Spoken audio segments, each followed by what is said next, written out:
Untamed is going to be untamed. It's going to be a little crazy. I want to talk to my people. I want to talk to my brothers and sisters. We can have grace and humility in how we interact with other people. Oh, hot dog, look at you. And nobody talked about what's really happening. And let's have conversations about what truth is.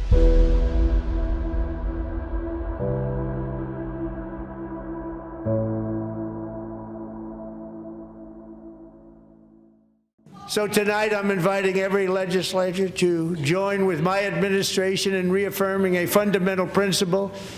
If you agree with this statement, then stand up and show your support. The first duty of the American government is to protect American citizens, not illegal aliens.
Isn't that a shame? You should be ashamed of yourself not standing up.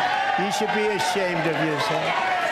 That is why I'm also asking you to end deadly sanctuary cities that protect the criminals and enact serious penalties for public officials who block the removal of criminal aliens. In many cases, drug lords, murderers all over our country, they're blocking the removal of these people out of our country, and you should be ashamed of yourself.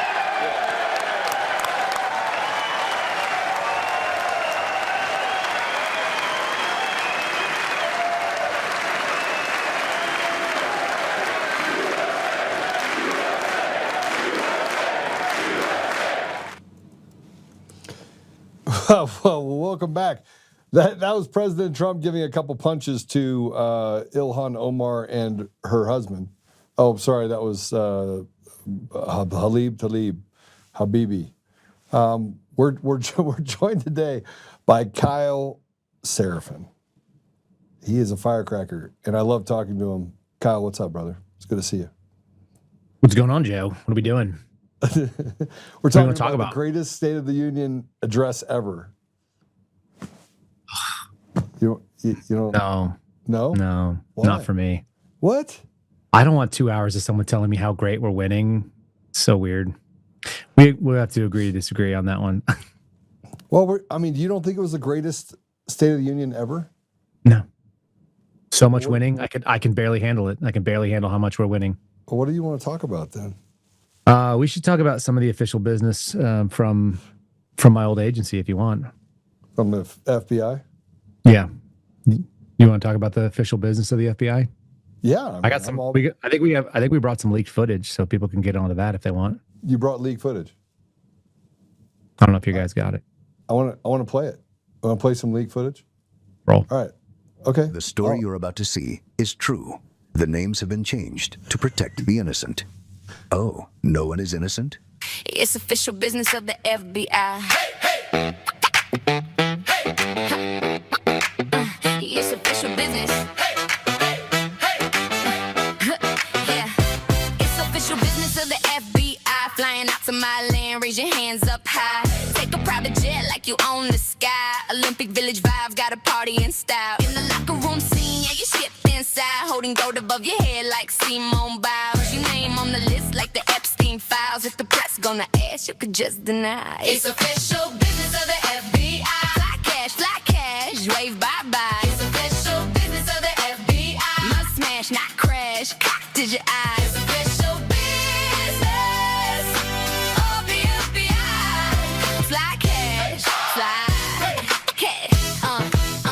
Yeah. It's just official business of the FBI. Being lazy with your job like your lazy eye. Strapping with the players like the jockstrap guy. Yelling, we won go like you played the night. Busting up a trick cause you beat Trump's guy. You get tripping, not slipping, it's your alibi. Ted Calling Cruz. national security. Nice try, only hockey cup you worthy is between their thighs. It's official business of the FBI. Fly cash, wave bye-bye. It's official business of the FBI. Must smash, not crash, cocked is your eyes. It's official business of the FBI. Fly cash, fly.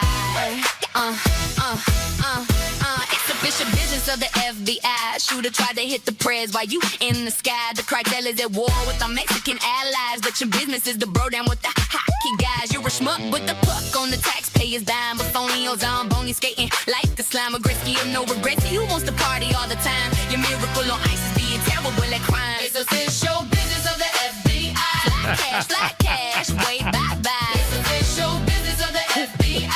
Smash, not crash, cock this your eyes. It's official business of the FBI. Fly cash, fly. It's official business of the FBI. A ridiculous Icarus with wings in the sky. Overcompensating for being small as a fly. What was it you said about Chris Ray's G5? Investigation, no vacation, nobody buys your life. Bullshitting ain't fitting for a man of your size. You couldn't watch on TV, you had to be by that side. Ain't J.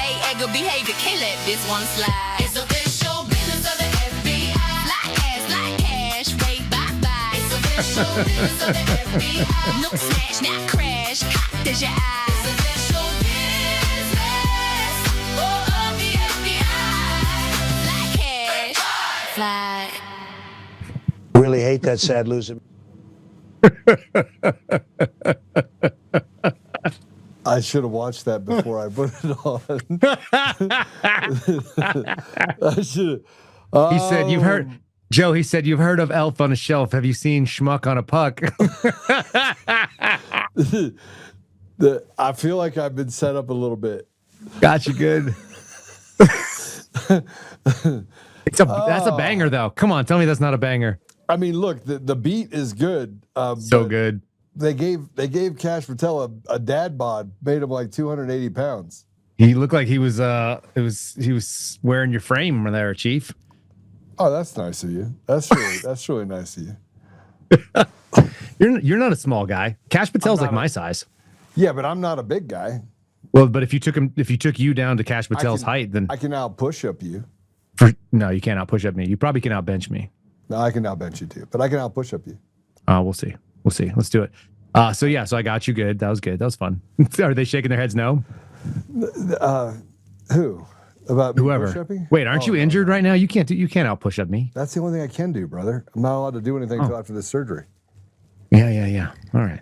And I got to tell everyone about the surgery. Yeah. So look, I finally am getting it done though. That's the good news. I'll finally be in great shape, back to sveltness. Spell. 6 weeks. I want that for you. 6 weeks. Yeah. 6 weeks of downtime and then some rehab. Yeah, then massive rehab, and then I get to. I'm going to come do workouts with you. Dude, I love it. We do some good Super workouts. fun. Yeah, I mean, we won't stop.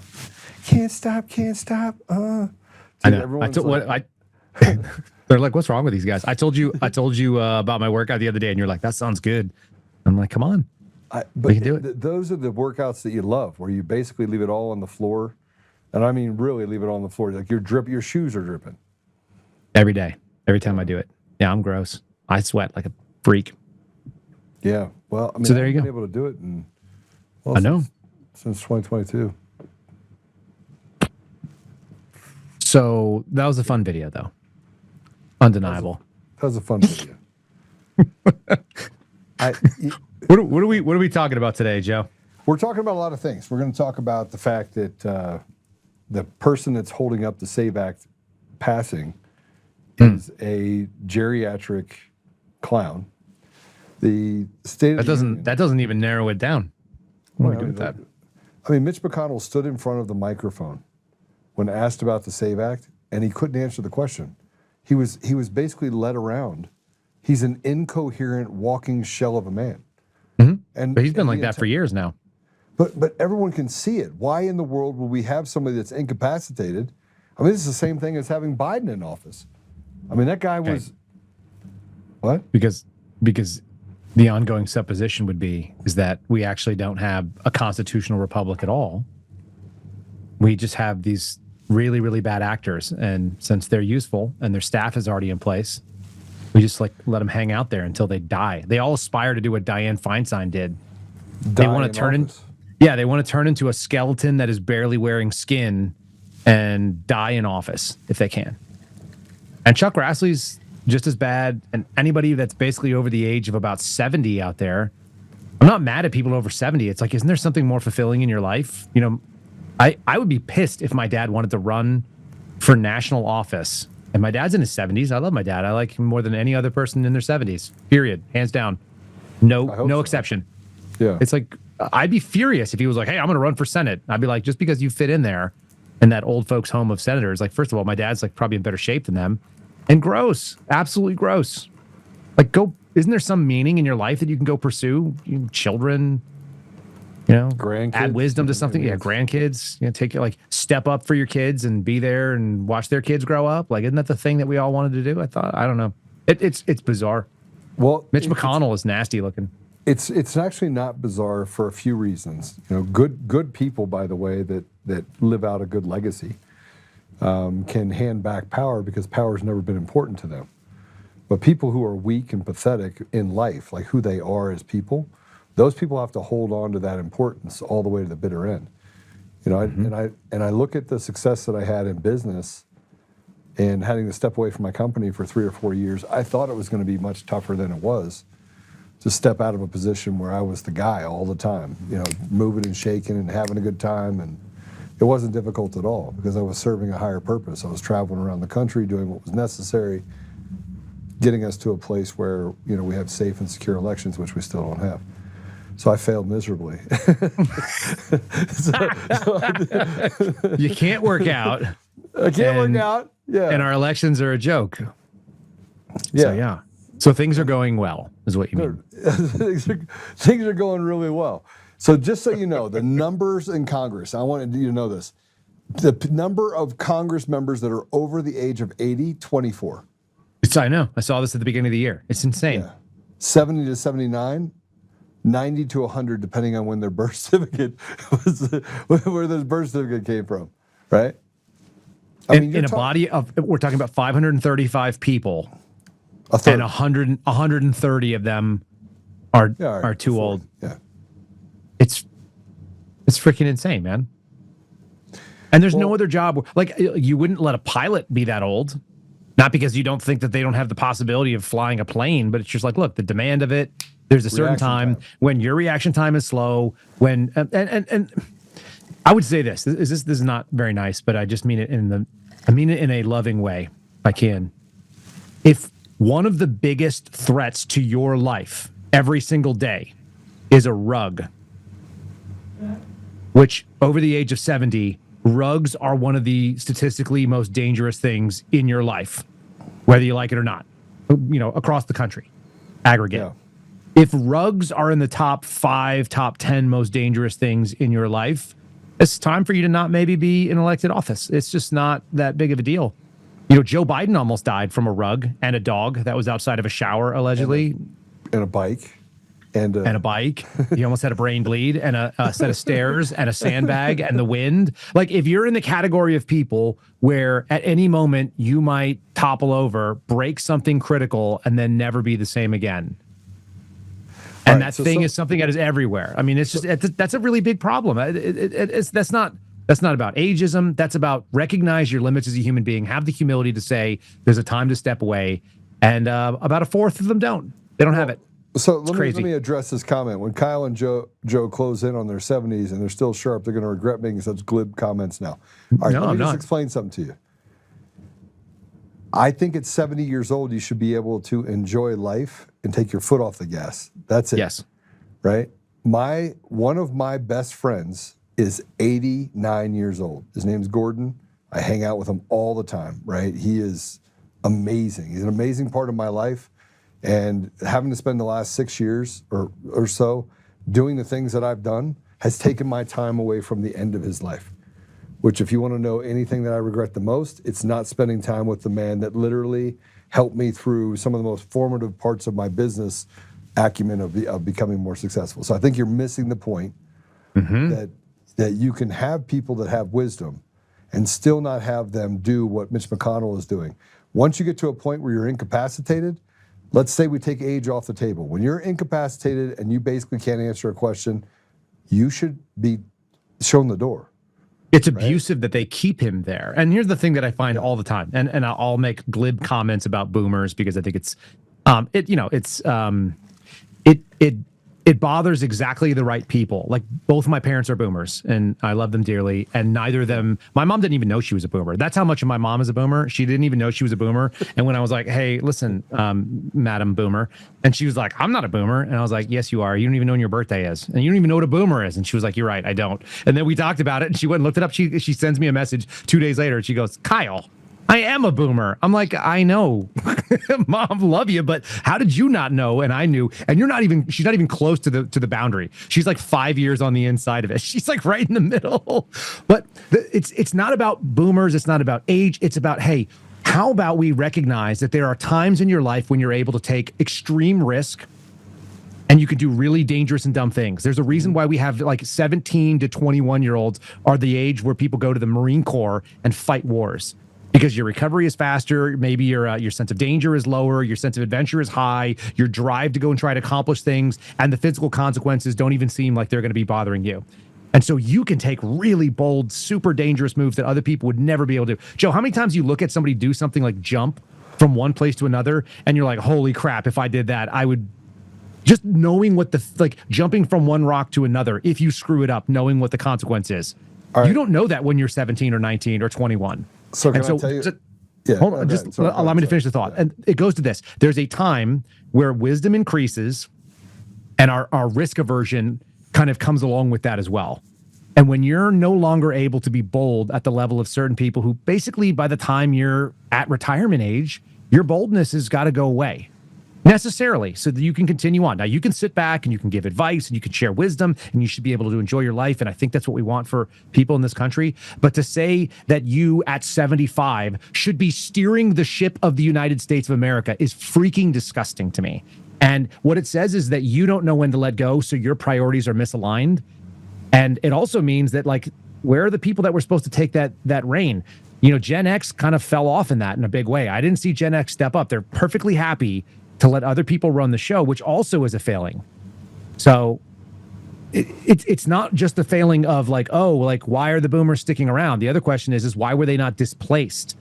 And so it's a joint problem. And Mitch McConnell has no business being in Congress at the age where he's literally tarting out on live television when they go, excuse me, sir. And he goes,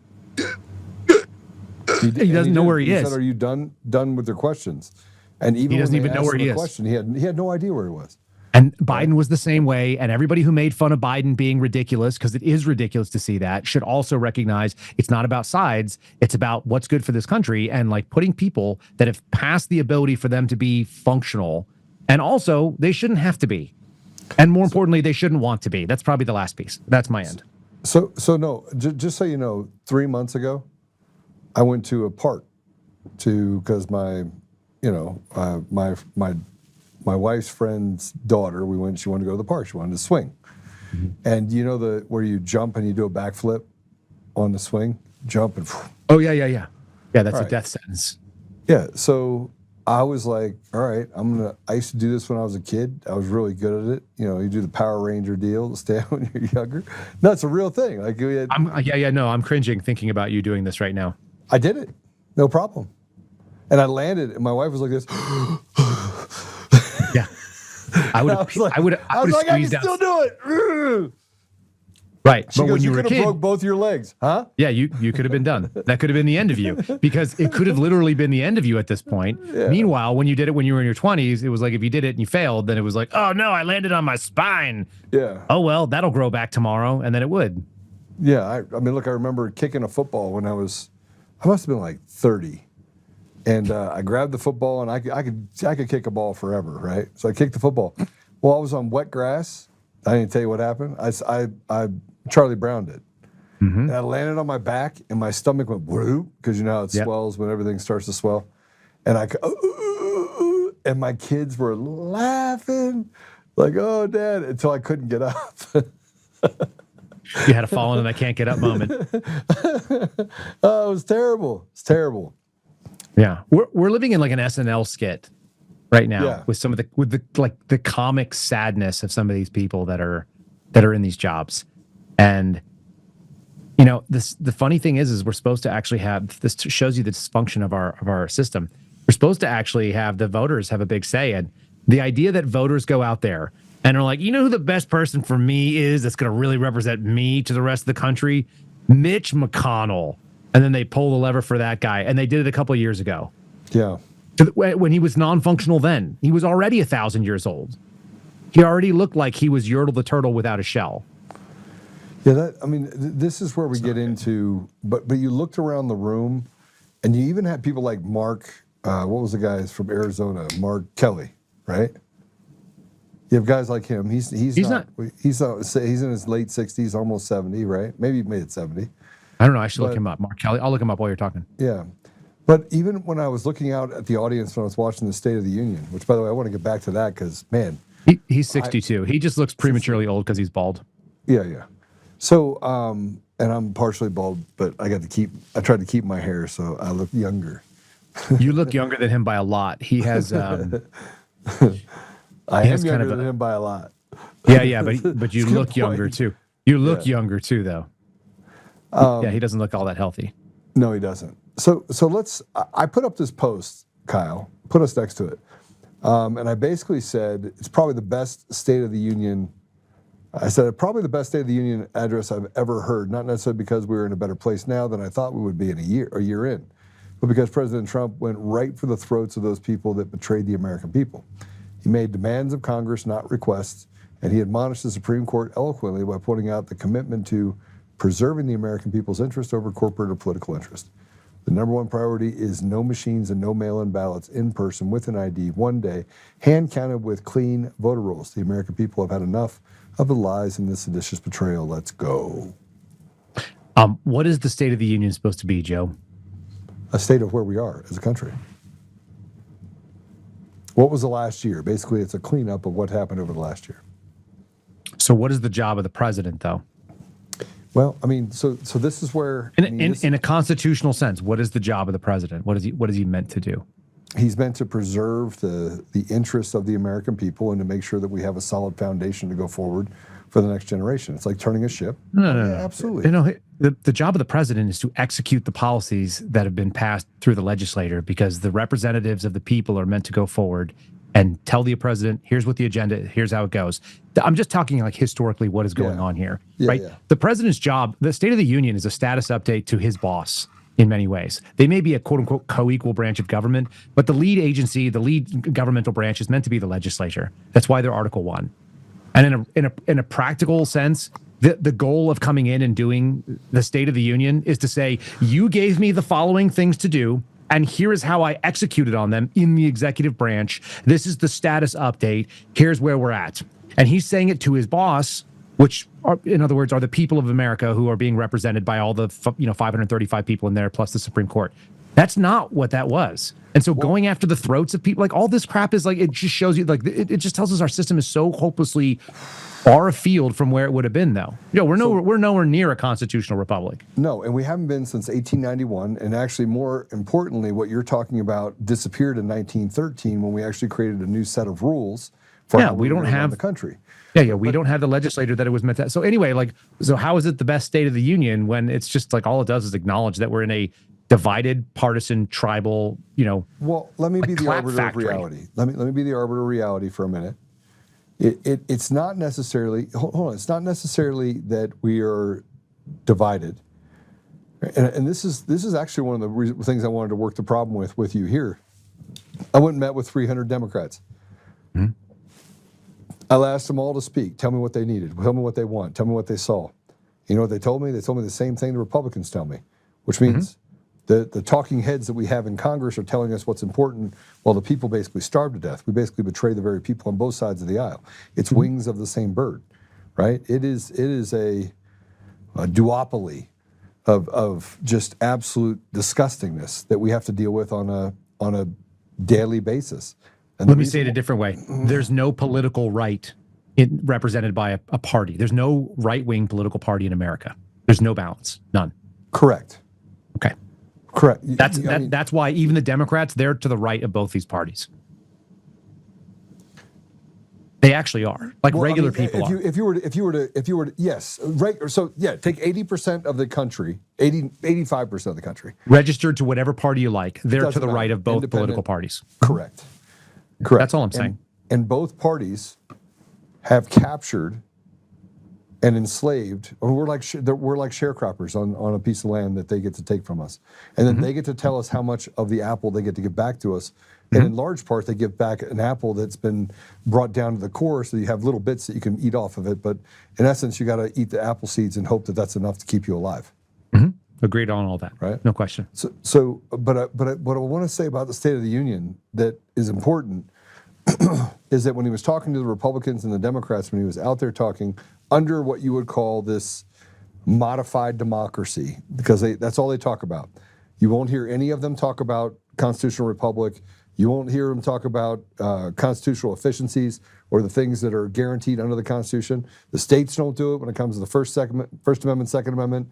They're constantly passing laws that are counter to those principles. And I haven't got to the third article yet, but let's talk about just those two for a minute.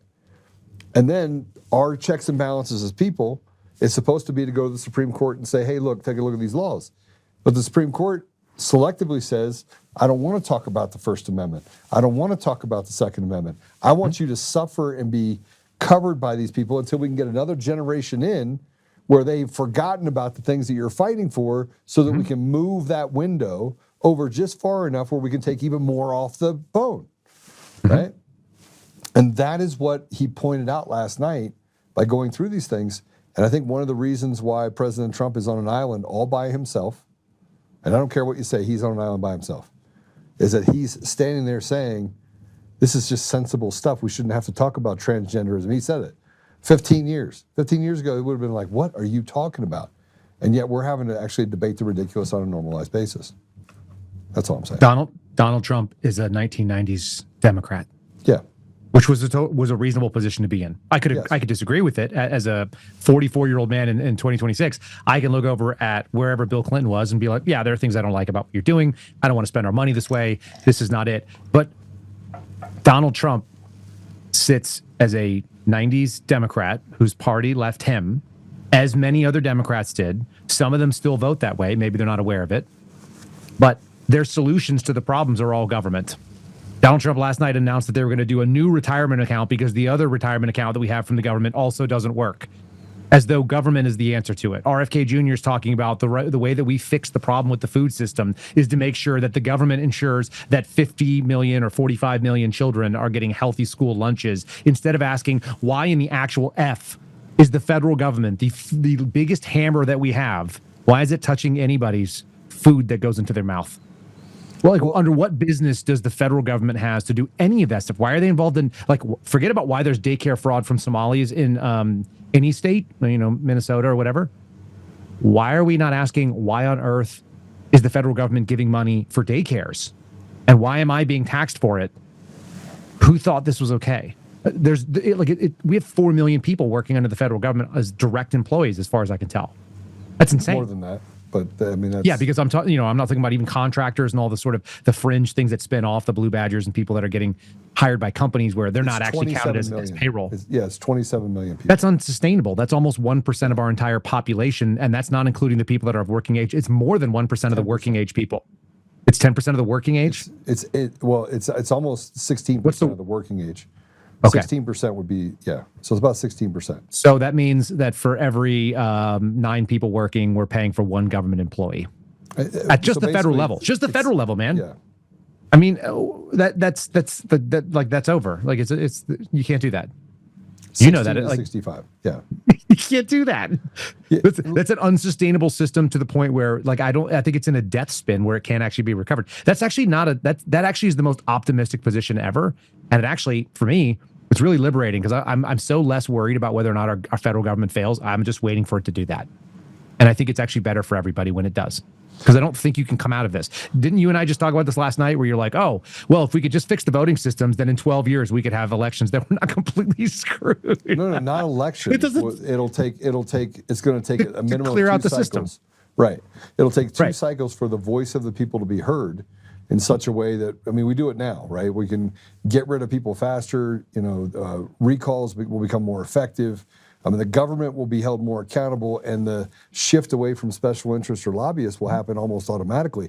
But the cold hand of that is not. It's going to take two cycles, right? Or 2 election cycles to get to a place where it's even normalized. And we're not even starting the clock on that yet. So No, we're not. I know, that's my point. And I don't see that happening anytime soon. In the same way that you had, like, if you ask anybody on the street, do you think members of Congress should have access to insider trading information? Should they be able to trade stocks? And the answer is, like, if you're part of the casino, you shouldn't be able to play at the table if you can see what happens underneath the table. And everybody agrees on that. And they can't get it through. And it won't happen. And I saw Tim Burchett sit with a Democrat last night, and they're like, we should do this. Donald Trump talked about this. So there's broad spectrum belief that certain things should happen, and it won't happen. So if it's not going to happen, if you're not going to get the cleanup of your election machines, there's only 2 possible outcomes, right? Either they fix the election system and then we're in it for 2 cycles until we can get clean whenever that starts, or they don't, and it continues as it does. And then it eventually has to topple. Where are they talking about the government shutdown right now? Nobody is. But it's shut down. I know. Allegedly, well, parts of it are, but they're still going to work. I mean, look, I'm a huge fan of government shutdowns because all they do is they show American people how little they need the federal government. There's such a small and there's such a narrow, what do they call it? Essential function of the federal government that needs to be done. We have agencies that people who live next door to the head of that agency don't know what that agency is and don't even know it exists. I mean, we have federal agencies that if you read the name of them, we could play a game where we would read random words that have no meaning, and we could string 4 of them together, and the odds are that if we did that 4 or 5 times, we would accidentally generate the name of a government agency that is just comically in existence and shouldn't be. That's how much government we have. Well, let's... And just for whatever it's worth, they just elected Abigail Spanberger, the people who work in those agencies. Right? Yeah, I'm telling you right now, we are when I talk about elections, and everybody's like, well, we have fair elections in Florida, and I'm like, no, you don't. We have fair elections in Texas. No, you don't. No, you don't. You don't have fair Texas. In all 50 states, the elections are stolen at will. Whatever they want, they take. Can I propose an idea, and you tell me if it's true? Yeah. Because I don't know if it is. When I see all the media spin and the coverage of whatever it is. Mm-hmm. A bunch of people are mad about ICE. Like, nobody likes what's happening in Minnesota. They're out protesting. Some ladies got shot. There's people in the street. Rah, rah, rah. Here's this guy. Look at this guy. He's super mad. He's a regular guy. Like that stuff. All that news coverage. Right. What I see is what you call in the intel space cover for action, which is to say, when the outcome happens that was determined, I can point back to the cover for action and I could be like, oh, I understand why that thing happened. I remember seeing that guy that was really mad. There were like 150 people out in the snow, like standing outside of an ice facility. You could see that they represent whatever 10 million people in Minnesota that would vote this way. So I saw some small little thing and it generally makes sense to me. And so what I keep seeing is, and I tend to believe that you're right, that there are no real actual elections, that they're basically just willy-nilly decided, but it's not. They don't just decide them in a vacuum. They run a media propaganda campaign for us to be able to go like, well, that's what happened, right? Yeah, why did Donald? They lobby right, for elections that they win. And then how does Donald Trump get in if everything's still? It's like, well, they look at the bleed off valve. They go, look, no, that's the thing. It's like, okay, well, if you don't put Donald Trump in, then you probably have violence in the streets. That's a pretty good blow off valve. Let's just make him incapacitated by having a weak majority everywhere. Makes it look like you got something. Change can't happen. We got to go back to the status quo. So, that's been the ongoing supposition I have looking at the media space that we're in, which is kind of my little lens right now. It's pretty obvious that this stuff is just they're auditioning for you to accept the future outcome that's going to be put out there. Yeah. What say you? I think that's if you play along, if you don't talk about the things that they don't want you to talk about, then they'll come to you and they'll groom you and they'll put you in that position. We saw it happen with Republican candidates that we thought were out of the gate some of the strongest candidates out there. And then it takes literally nothing at all in order to honeypot or to create some sort of leverage point with that individual. It doesn't matter what level we're talking about. You could be a school board, right? They're actually easier to honeypot than anything else. And it doesn't even matter what it is. I mean, the FBI, by the way, you work for the organization, they were kings at this. Right? They would dangle something over you or put pressure on you like a hot plate, just start stacking plates on your chest so you can't breathe. Then they're like, okay, we'll take the plates off if you do X, Y, and Z. Right? We act like the government doesn't do those things. We act like we have these sensible institutions that are doing the right thing because we use the Affordable Care Act. Well, how is that affordable? Right? We use terms that are dog whistles for bullshit. Yeah, we use words like subsidies. Yeah. How come you didn't continue the subsidies? Oh, you mean how come you didn't take other people's money and pay for things that they didn't ask for and they don't need and they don't get a benefit of? Got it. Mm-hmm. Yeah, I mean, look, this is the same thing when you talking about CRP, which is government-controlled land, where they basically tell farmers you're not allowed to plant on this property or on this land, and we're going to pay you not to farm it. That happens in the United States everywhere. Just so you know, nearly 20% of the land across the entire United States sits dormant. I'm talking fertile land that could be planted, could create wheat, corn, all the things that we're actually gobbling up from other countries. But because of TRQs, we bring all that stuff in here, which is the quantitative way of which they make sure that any of the stuff that they bring in here stays at a certain level so they can control commodity prices. You want to hear something crazy? Yeah. Do you know who Jonathan Winters is? Mm-hmm. You remember his name? Remember the comedian? Yeah. I had a cassette tape of Jonathan Winters when I was growing up. I was hoping it was a comedian and it wasn't something else. And that way I'm remembering a comedian. You're like, no, he was the head of agriculture. No. I'm like, oh, shit. Jonathan Winters did this whole, he was like Robin Williams. For people who don't know who Jonathan Winters was, he was like Robin Williams before Robin Williams. So he would do these impressions and he had this like shocking ability to take on facial construction and attitudes and voices. And he did this like really incredible stuff. And he had kind of semi-political commentary as well. And one of the things that was really amazing, I had this cassette tape, literally a cassette tape from the 80s. And it was Jonathan Winters' presentations doing comedy from maybe the 70s, but maybe the 60s. I don't know. It was not new. It was old. It sounded old.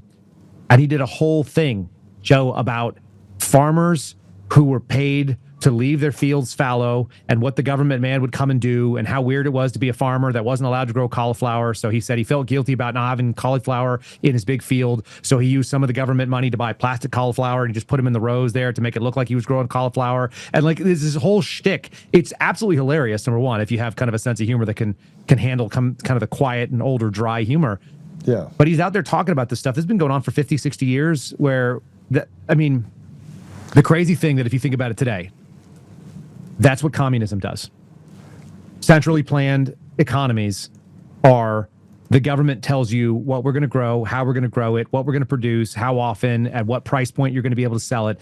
That's exactly what I thought we fought the Cold War over. And he was doing that right in the middle of the Cold War, because we just picked up the stuff. We looked at Russia and we weren't like, oh, we can't do those things. We looked at the Soviet Union. We were like, how do we do those things better and sell it to these people and tell them they're free? How do we do the intelligence and surveillance state? The stuff that we have for surveillance today would make the KGB blush. Our capabilities are shockingly better. And we sold it not because we had the government come in and mandate it. We did it right here. Look, we said, we can give you this capability right here. And all you got to do is sign our terms of service, which says we're going to monitor how you walk, sleep, how you sound. We're going to keep every track of everything. God knows what's in your terms of service. I do it too, so I'm not like not guilty of it. But we've ceded freedom for just minor convenience, and then we've ignored that we've given this stuff away. And it's been going on forever. It's been going on since before my life and before yours. So let me give you some interesting information about the CRP, which is the Conservation Reserve Program. So this was started, and I was doing some reading on this before. So it's funny it came up during this, because we start looking at how you can become a controlled society, and we look at books that were written going all the way back to 2000 BC, right? 3000 BC. I mean, the Ming Dynasty and all the different things that, like, this is not a new phenomenon, okay? No, controlling the masses is like, that's what it's necessary. That's what government does. They see it as necessary. Mm-hmm. They see it as necessary, right? Mm-hmm. It becomes, and by the way, there's a power struggle that happens in this where it starts to attack people, and then those people start gathering other people, and then in every one of these societies, the people like the judges and the legislators, everything else, they become the targets, right? And when you get close, which by the way, we're on the knife's edge right now. I'm just going to tell you right now, knife's edge, because you can see it. The people that killed the guy that killed two sitting state senators up in Democrat, Republican, it doesn't matter, right? Mm-hmm. Yeah, I know. He was a nutball. That's going to become more prevalent as people start to decide that the betrayal that they have and the fact that they have no hope becomes more legendary. It becomes more the norm rather than not. I used to get messages, Joe, from my buddies who are GWAT vets, and some of them are in federal law enforcement, and they're like, this is when Biden was president, and they're like, I cannot believe that somebody has not, some dude who lost friends, whose life has never been the same, maybe lost a limb and just thinks they have nothing to live for, that somebody didn't go and take out Joe Biden while he was president, because the idea of that is really palatable to somebody who's already given up on everything else.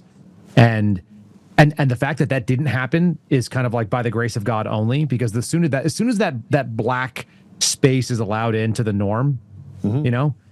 If Donald Trump gets shot and dies at Butler, PA, where we're like, oh, now we just assassinate people that are a problem politically because we didn't like what he had to say, we go ahead and put a bullet in. They did that in this country at one point. We've done that historically. People have done it. It's a harbinger of such a scary and awful time.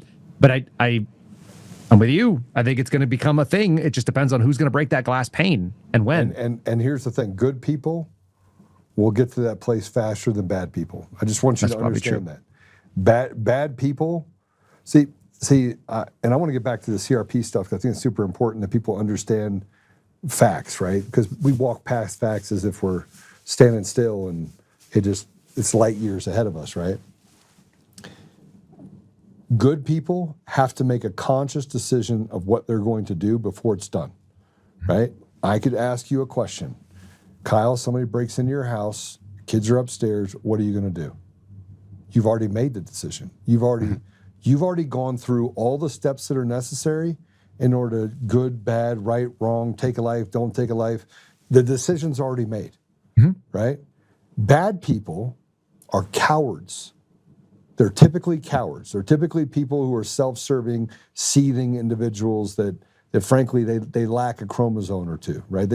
They lack any sort of foundation, character, right? They do. I mean, just look at it. I mean, this is, by the way, go read any book. Go read any book on character or psychology. Bad people are just bad, right? They're inherently either psychopaths or sociopaths. It doesn't matter. They're narcissistics, very focused on one thing. And they're less likely to make that decision because they're still afraid of their own self-preservation. Good people are not afraid of self-preservation. They're just not. The vast majority of them make those decisions. Now, there's a limit to it, but you have no limit. I have no limit, right? I've already set the limit so far out there that, come daddy, right? This is why people make good soldiers, so they don't, right? And good soldiers typically don't make it in the real world of politics because it's consumed by weak, self-absorbed people that can be controlled.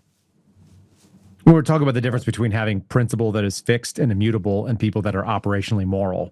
Yes.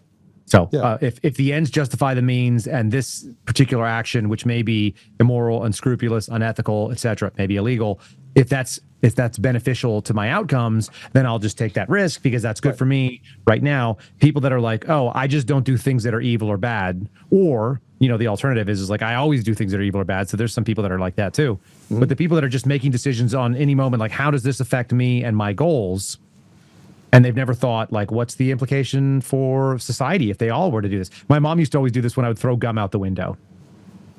You're driving. You'd have all gum everywhere. Yeah, what would happen if everybody did that, right? And the answer is actually it wouldn't really matter because even if everybody did it, like there's not enough gum that people are chewing. It's so small and there's so much land along the highway that even if every single person who drove on that highway every day threw gum out, it probably wouldn't matter. So her example was bad. But if you did something more aggressive in a more small area, you could understand that if you apply this, Jordan Peterson used to talk about this, if you don't look at the implications of your decisions, not just on yourself, but on your future self, not just on what happens to you today, but what happens to your children today, and then your children in the future, and then their society around them and all the friends. If you can't like look at the layers and be like, well, there's a reason why we have rules of what's right and wrong.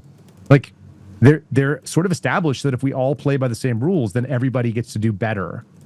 And if you're only interested in yourself, people always, I've had people go like, well, how do some of these dirt bags get ahead? They get ahead because they're not playing by the rules that other people have decided. You've decided, Joe, that right. I'm not going to give up somebody, even if they're ideologically different than me, even if they're kind of a turd. I'm not gonna violate my principles because there's my principles that has nothing to do with that person. You and I have had this conversation a number of times now, but it's always the same. The simplest answer is like, Joe, why won't you sell out somebody who is a dirtbag? And it's because it has nothing to do with the dirtbag. It has to do with you because you said you wouldn't.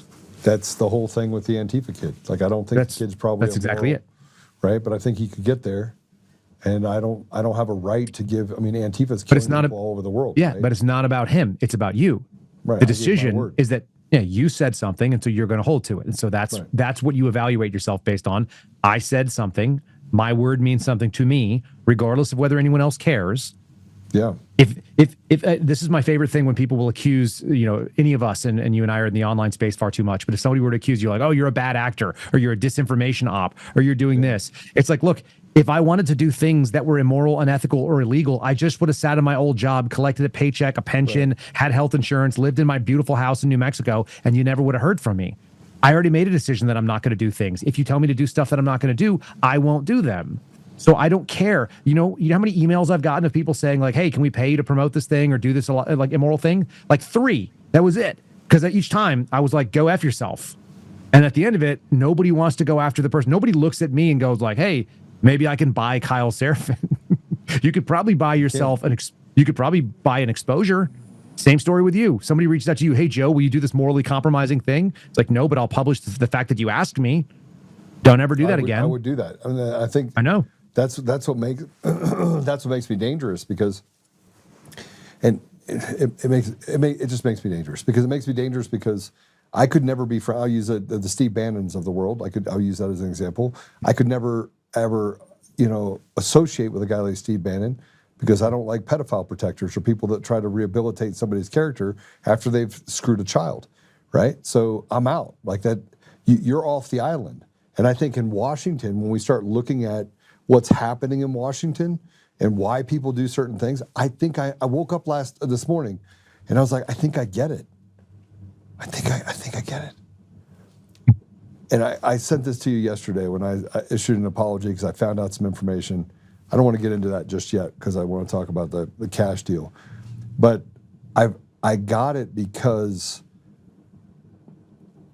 I was apologizing for something I said in that frankly I found out information that was more accurate And now I have to make sure that I address what I said and what I found out, hoping that he uses that information in such a way that it actually leads to a better outcome for our elections in our country, right? So two things can be true at the same time, but I said something that I knew now couldn't be true, so I had to apologize. And people in Washington don't have that same sort of thing, right? And then, but I kept thinking in my head, well, who am I betraying by saying that I know this information now? And then I start going through the things, and then I'm like, well, I don't want to. I have loyalty to truth and to people who I know are truthful characters, truthful people. And so by saying this, am I then giving up? My brain went into this place where it was swirling. I was literally swirling. And I'm thinking, I just want to issue an apology. So fuck it, that's what I'm going to do. And I'm just hoping that that's enough of a signal to say, okay, I know what you saw because I saw it 4 years ago.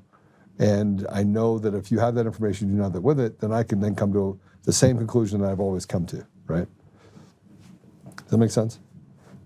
Mostly. People in Washington don't get that. They're just self-serving. They're transactional. Yes. They're transactional. Yes. It's the But reason everything's why.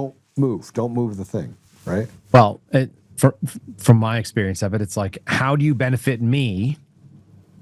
And if I got to screw you over, despite asking for your honesty and your loyalty, and that you're going to, give some support. Somebody sent me something the other day, and they're like, this was happening last night, maybe. And my little brother, who doesn't speak to me but is willing to interact with me on Twitter, which was really gross. I just sent him a tweet yesterday, and I was like, hey, dude.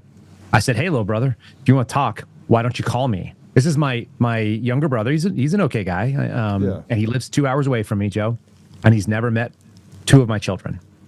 And he might not have met any of my children, as far as I know. I can't actually remember if he met them, but I think he might have met one or two of them. But he certainly hasn't met the younger two. And my one is 2 years old, and my son is almost 5. He'll be 5 in a couple of days. So 5 years, never seen his uncle, who's 2 hours away, because his uncle doesn't care, and he's a really cool little kid. He's worth driving 2 hours. Your girls are. All my kids are pretty cool. Yeah, they're really cool. I mean, I'm biased because I'm their dad, but like, I have some pretty cool little kids. So all that is to say, this conversation struck up, my brother getting involved by being a turd, and then this other guy pops in and he says, who recommended someone like Kash Patel? And I'll own the part where I said, yeah, I kind of supported him. Like, who recommended him to Donald Trump? Well, it wasn't me, because Donald Trump doesn't care what I have to say. He doesn't know who I am. I've never spoken to Donald Trump. Maybe he does, but I've never spoken to him. So there's no one-to-one Kyle Seraphin says it, Donald Trump hears it. I didn't text the man, right? I don't have that. Maybe people around him have. But what I think happened is Kash Patel recommended Kash Patel to Donald Trump. And that's what I remember being part of. And then the more I think about it, it's like, okay, yeah, I supported his request. I backed his play. I gave him information. I took the things that he said to me in good faith and said, you're saying the right things. And if those are the things that you believe and I also believe them, then that's the way that things need to go. So like, yeah, I'm behind all those things. So you get whatever support I can do. I'll call people. I'll ask police officers to give you an endorsement. I'm willing to, to show up to places if that's what needs to be done. And my friends are going to come out and support you and say things like, we went to bat for somebody.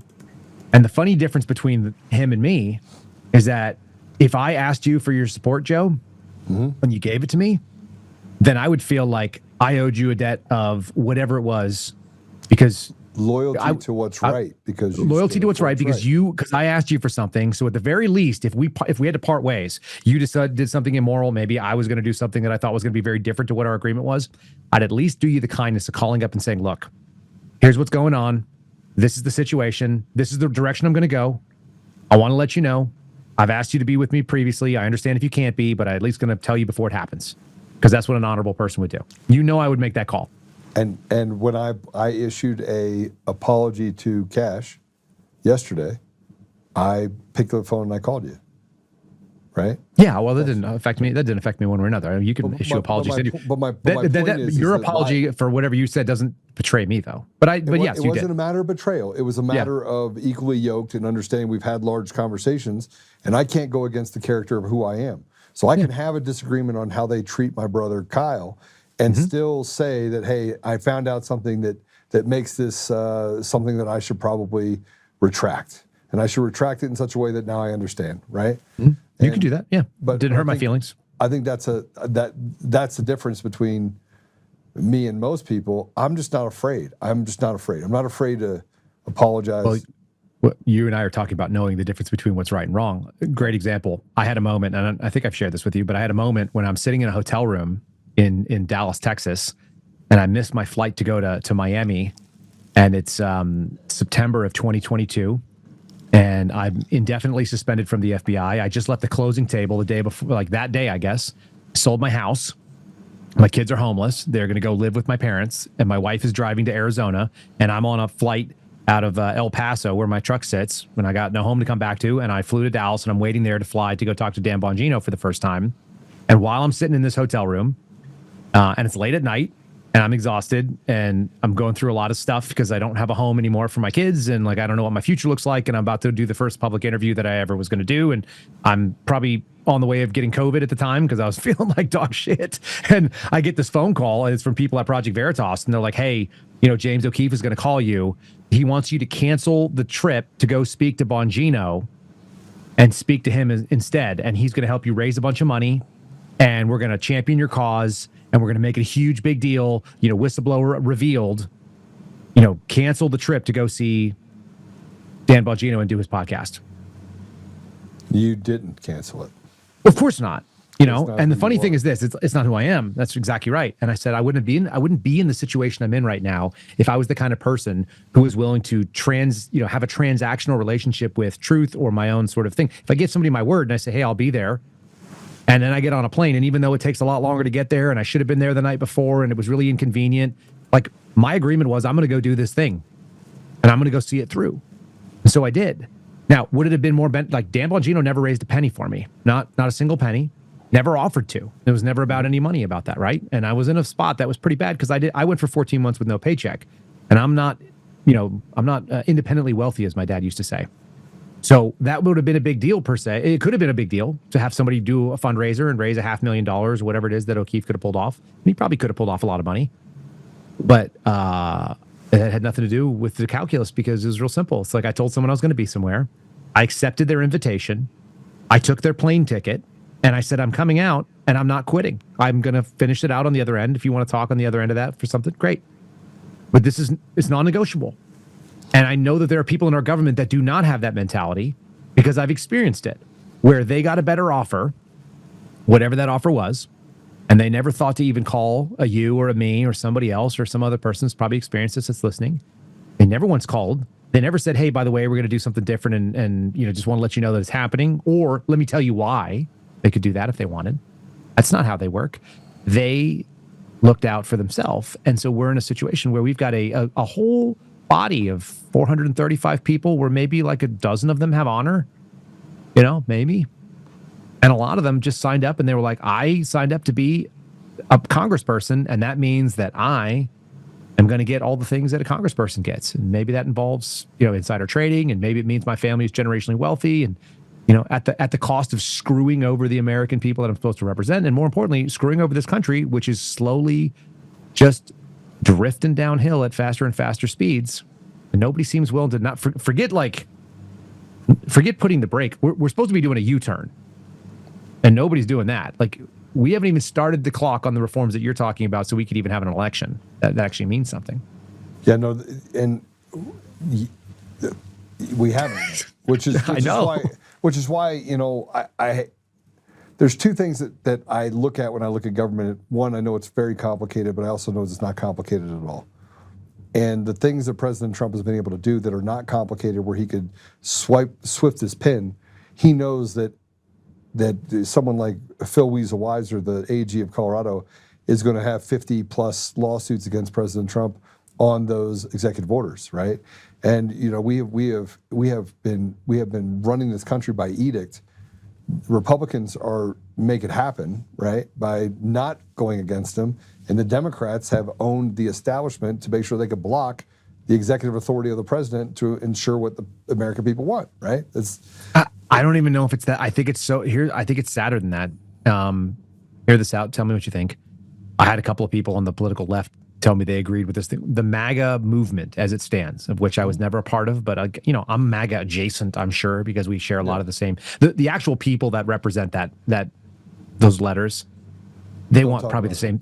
They want more like what I want, right? They have similar attitudes, just like the people that you talk to at a convention full of Democrats probably have similar things. They want to see their kids successful. They want housing to be something that they can, hope that their kids will be able to buy one day. All this kind of stuff, and I think that the actual people who run that movement, the politicians that are doing it, the people that are steering it from the chief of staff level, from the strategist level, the PR firms and all that stuff, I think they want to be an opposition party.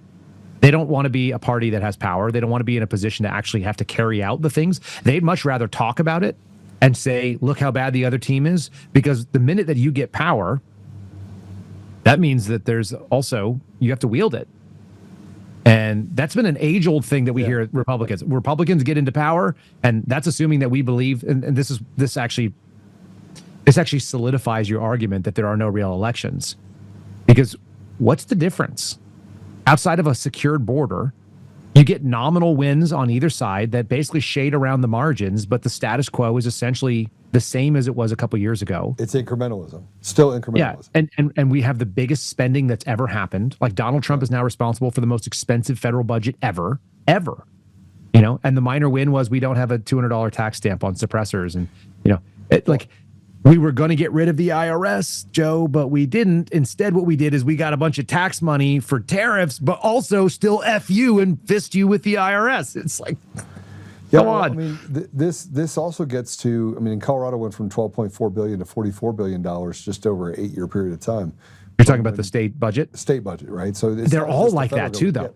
Oh, yeah. But this is what happens when you have very weak, stupid people that are controlled by someone above it that's saying, hey, you're going to do this, this, and this. And they're like, and they're all walking, and special interest and everyone's are handing them the bags of money because that's what the cartel does, right? But I'm going to show you how far it goes back, though, because this is where you really have to start looking at it. And then I want to show you what Chuck Schumer says and Janelle Bynum says about President Trump, because it's dog whistle, dog whistle. But I was talking to you about the CRP, right? Mm-hmm. It's from 1985. Okay. Republicans put that in play in 1985. And it was established by the Food Security Act of 1985. Now, let me just tell you what it does. It takes land that is fertile land, and it pays the farmers and landowners a rent payment not to grow food. So let me just tell you what it was called again. It was called the Food Security Act of 1985. Yep. So you're securing food. Yep. And then you go over here and you're like, this is when they figured out people were stupid. And they're like, okay, you're not going to grow any crops on that land, and I'm going to pay you welfare not to actually secure food. And then I'm going to walk over here to Ukraine and to different countries, and I'm going to say, hey, you got any food for us? Because we're out of food. And then they use TRQs, right? The quantitative ability to control imports and exports of things like sugar and grains and everything else. And they're like, hey, but you can send in this much, give it to me. While basically shutting down and killing commerce. They did it with steel. They did it with food. They've done it with drugs. They've done it with commerce, just base commerce. They've done it with manufacturing. They've done all of it, right? It wasn't the Democrats that actually did it. It was a uniparty system that was put in place to destroy everything we stand for. And so as we start bringing this stuff back, I'm going to tell you what, I think that the left thinks that they're going to win because incrementalism is what's in charge right now, which is no matter what you do to take everything moves left. It all moves left. It all is moving left. And the only way to stop it is revolution. Look at the number of sodomites that are sitting in the Republican Party right now, and that is considered normal. That we have a Treasury Secretary that's quote unquote married to a man and has babies that were created in some surrogate situation, which is crazy. There's nothing conservative about that. There's nothing even like remotely like all of that is weird and gross. It's sexual deviancy, but that's where today's GOP is, and they're like, well, he's financially really brilliant, and maybe he is. And guess what? He used to work for George Soros for 20 years, our Treasury Secretary. And so you go like, oh, okay, cool. That sounds like a great. That's the kind of person I want. I want someone that has no scruples and works for people that you've literally said was evil. And so when we talk about there being no right wing in this country, which is where I the more I look into it, the more obvious it becomes. 1986, we had a firearm. Remember, it was the Gun Owners Protection Act, right? And what are they doing there? They put a Hughes Amendment in that made machine guns illegal. Yeah. So that was protecting gun owners from being able to own machine guns. It's the same as the Food Security Act that decides to protect you from actually having food. Okay. Yeah. All of these things are named, and you know where the crazy piece is, and I think this makes sense. If the states were actually looking at this stuff and thinking, is it better for our state to not grow food, to not have products grown here and have farmers just receive money from the federal government? There's no way the states say that. But the funny thing is the people might say that it's good. Individually, it's good for them, but it's bad for the states. We used to have a balance. You talked about 1913. We'll just say it one more time for people. In 1913, two significant constitutional amendments radically changed this country to the point where it is not the same constitutional republic that it was for the time prior. One of them was the 16th Amendment, and it gave the federal government the ability to levy income taxes. You know what I didn't know, Joe? I didn't previously know. Do you know why the 16th Amendment, how it was pitched to the American people to ratify it? Because that's actually pretty wild. No, that I don't know. Yeah. So you'd be like, how in the hell did they get people to agree to pass an income tax on themselves? Because a lot of people are not going to do that. They did it the same way they get everybody to pass a tax. They convince you that it's not going to be a tax on you. And so the way that the 16th Amendment was actually put through was there were employees. No. There were multiple court cases, Supreme Court cases, that said that it's unconstitutional for the federal government to levy taxes on individual income, going after high net worth individuals. They wanted to go after the high income people in the United States. And they used the thing that the devil always uses, which is envy and greed, avarice, whatever, right? Pride. And they looked over and they said, these people have more than you. Why don't we we want to be able to tax the wealthy. So the messaging that went out at that time for the 16th Amendment was about a tax structure that was going to be able to tax the rich to be able to pay their fair share. And the end result is that people who are in the middle class are wage slaves, and the first fruits of every single one of their paycheck gets picked over by first the federal income tax, and then it gets hit with Medicare taxes, and then it gets hit with Social Security taxes. So 3 birds take a peck at your stuff before you ever get to touch it. And Americans voted that on themselves because they wanted to make sure that the quote unquote rich were going to pay their fair share. It's the same communistic bullshit that says we should make sure that these fields stay fallow so we can have the right amount of product and not too much and not too little. Instead of everybody just grows everything they can. If the market price drops, so be it. Then that just means that everybody gets to buy a product for cheaper. Right. So that was central government. And then the second thing is the 17th Amendment broke the country when it came to democratizing, which is the other thing that you hear the left constantly say. More democracy equals better. More that people's voices are represented equals better. Well, they did that by saying, shouldn't you be able to elect your own senator? And it's like saying, imagine this. For me, turning the Senate into what it is, a direct elected body that is elected by members of your, like individuals elect their own senators. So if people don't know, prior to 1913, the way they were appointed, and they were appointed by the state legislature. So the legislature would be voted on by you, and then whatever the majority of the people that were in there would be able to actually vote, and then they would be able to appoint whoever their senator is. So if you have a 40-60 split, a Democrat Republican, and you have Republicans have 60% of your state houses, then they can give you a Republican. That's who you're going to get. You're probably going to get 2 Republicans every whatever it is, either 2 or 4 years. You're going to get that. So that's kind of interesting. What they did is they say, well, shouldn't you have a say in that? And the answer is like, no, you shouldn't, because it's the equivalent of going, this is a Mercedes dealership, sir. And what we have here are highly specialized people that do service on Mercedes-Benz automobiles. And you're like, well, that seems good if I have a Mercedes. And they came in and voted and said, but shouldn't they just be generalized mechanics? Shouldn't we just turn it into a Jiffy Lube so everybody can go there? And people will like, well, I don't have a Mercedes. So I would like to have an oil change station. Let's get a Jiffy Lube. And you turned this elitist body, which is what it was meant to be, a filtered body that was supposed to take the concentration of what the power that was best for the states, not best for the people, not best for the individual, but it was supposed to represent the state legislatures. And instead, now we have 2 populist bodies. One of them is smaller and one of them is bigger, and both of them are retarded because we've broken it. Well, because you have stolen elections. They've been doing it for decades, which is how you get to a degraded society. So societies don't degrade over time if you have free and fair elections. They just don't, right? And everywhere you turn in history, if you go back and look at it, no matter where it is, it's stolen elections or this cartel environment that lead to what we have right now happening in our country. Isn't it wild that they both the election machines and the hanging chads and all that kind of crap that I recall from like probably the first election that I was able to vote in, like that happened at the same time that 9/11 happened and the surveillance state kicked up, and they were like, hey, also we should introduce all these crazy things. And now you can go to what is it called? Unflock Me. Have you seen that? Oh yeah. You can go find out that there are like hundreds of thousands of cameras all over the United States that are constantly being monitored by like law enforcement and intel apparatus. I might have something to do with the unflocking.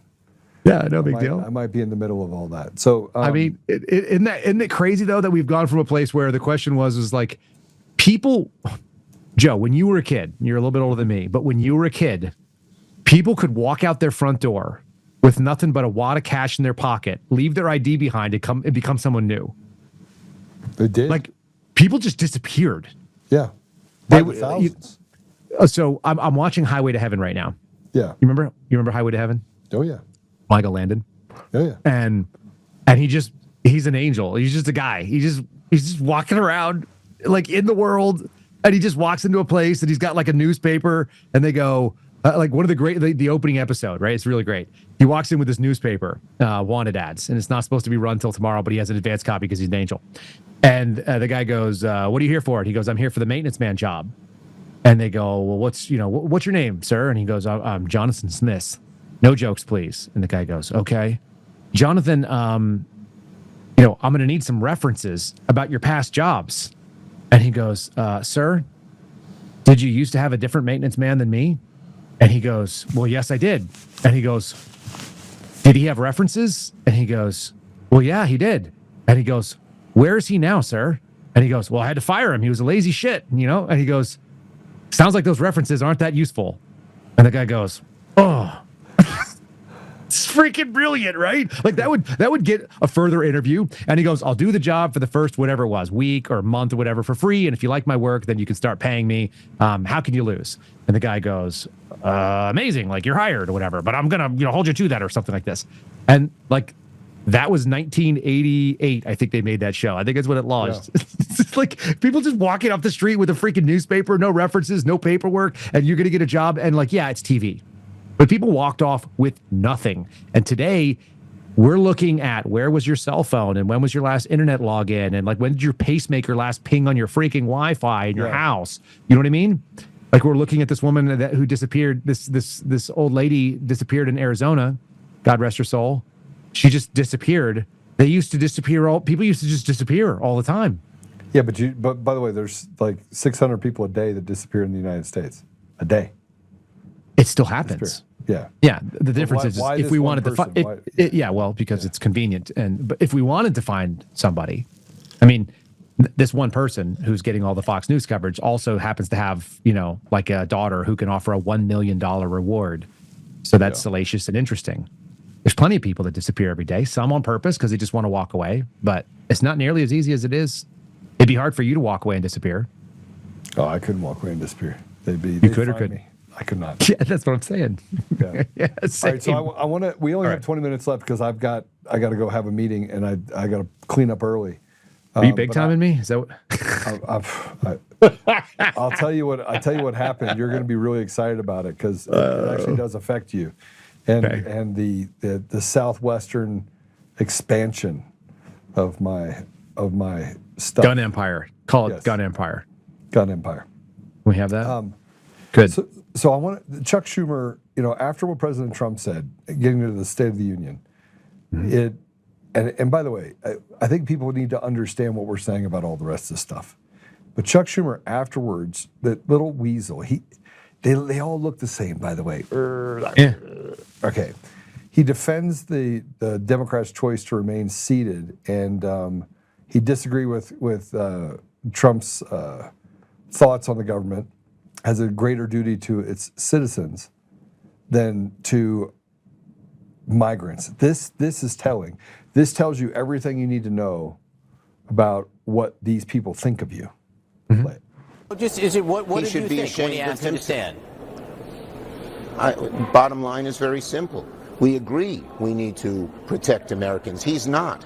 By his reckless ICE agency in Minnesota, 2 Americans were killed. Americans are being pulled out of their cars and beaten. Americans' houses, the doors are being knocked down, without a warrant. And no other police department in America, run by Americans, has done what ICE has done. So yes, we want to protect Americans. He's not doing it, and that's why the American people are against what ICE is doing.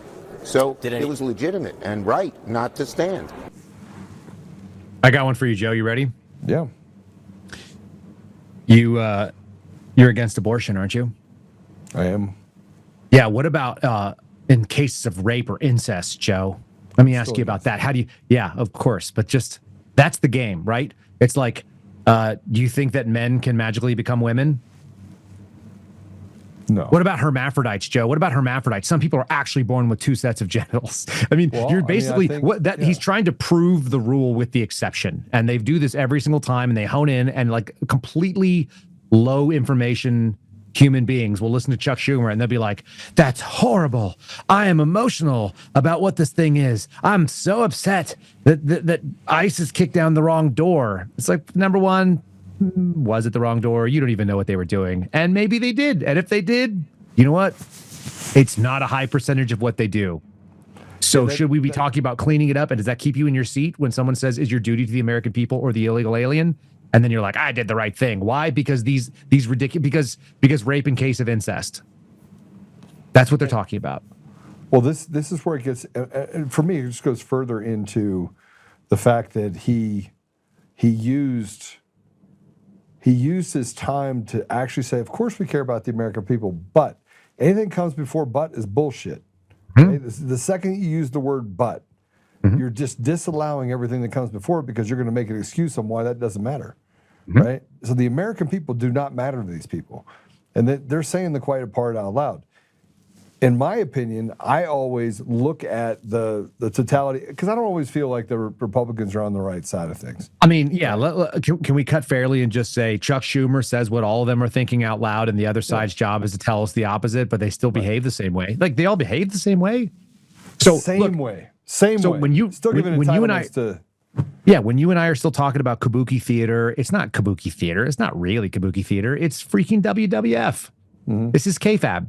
This is Joe is the good guy and I'm the jobber, and so my job is to come in and be working on as a henchman for some supervillain, and Joe's going to knock me down, and that's what he's got to do to get through to the big bad guy or whatever. It's like, this is scripted. It's a scripted crap. It's controlled oppo. It's Chuck Schumer says the thing that we all think is terrible, that the America-hating leftists say, yay, and then the other side says the opposite, and at the same time, they do nothing different. So how about we just judge them by their fruits? And the fruits of both sides are shit. They're terrible fruit. They're rotted. And they just so that's why I'm not excited about the State of the Union. So that's why I disagreed with you up front, because I don't think any of them are serious. And that means Donald Trump too. Donald Trump can't unilaterally fix this. And he's not pointing out the real problem. It's like talking about the symptom. You're like, look at that scab. And I'm like, how about you stop cutting yourself? Forget about the scab, man. Let's take the knife out of the hand, because you have knives that are cutting open your skin and they're healing over and they're creating the scabs. We're looking so far downstream to the consequence of the symptoms as opposed to the symptoms or even the disease. Well, this is where I always say you have to work the problem, not the symptoms. And if you work the symptoms, it can stay around forever, right? So I want to say this. This is Janelle Bynum. I just want you to know you're a racist. Let's go ahead and play it. What did you think about that moment when the president was asking Democrats to stand up for American citizens during that part of the speech when he was talking about immigration and immigration enforcement efforts? I think you can agree with the what, like standing up for American citizens, but I disagree with the how. And so it's always about how do we bring our country together, but not stand on the backs of others. There's thinly veiled racist language, anti-immigrant language in what he was asking, and that was uncomfortable.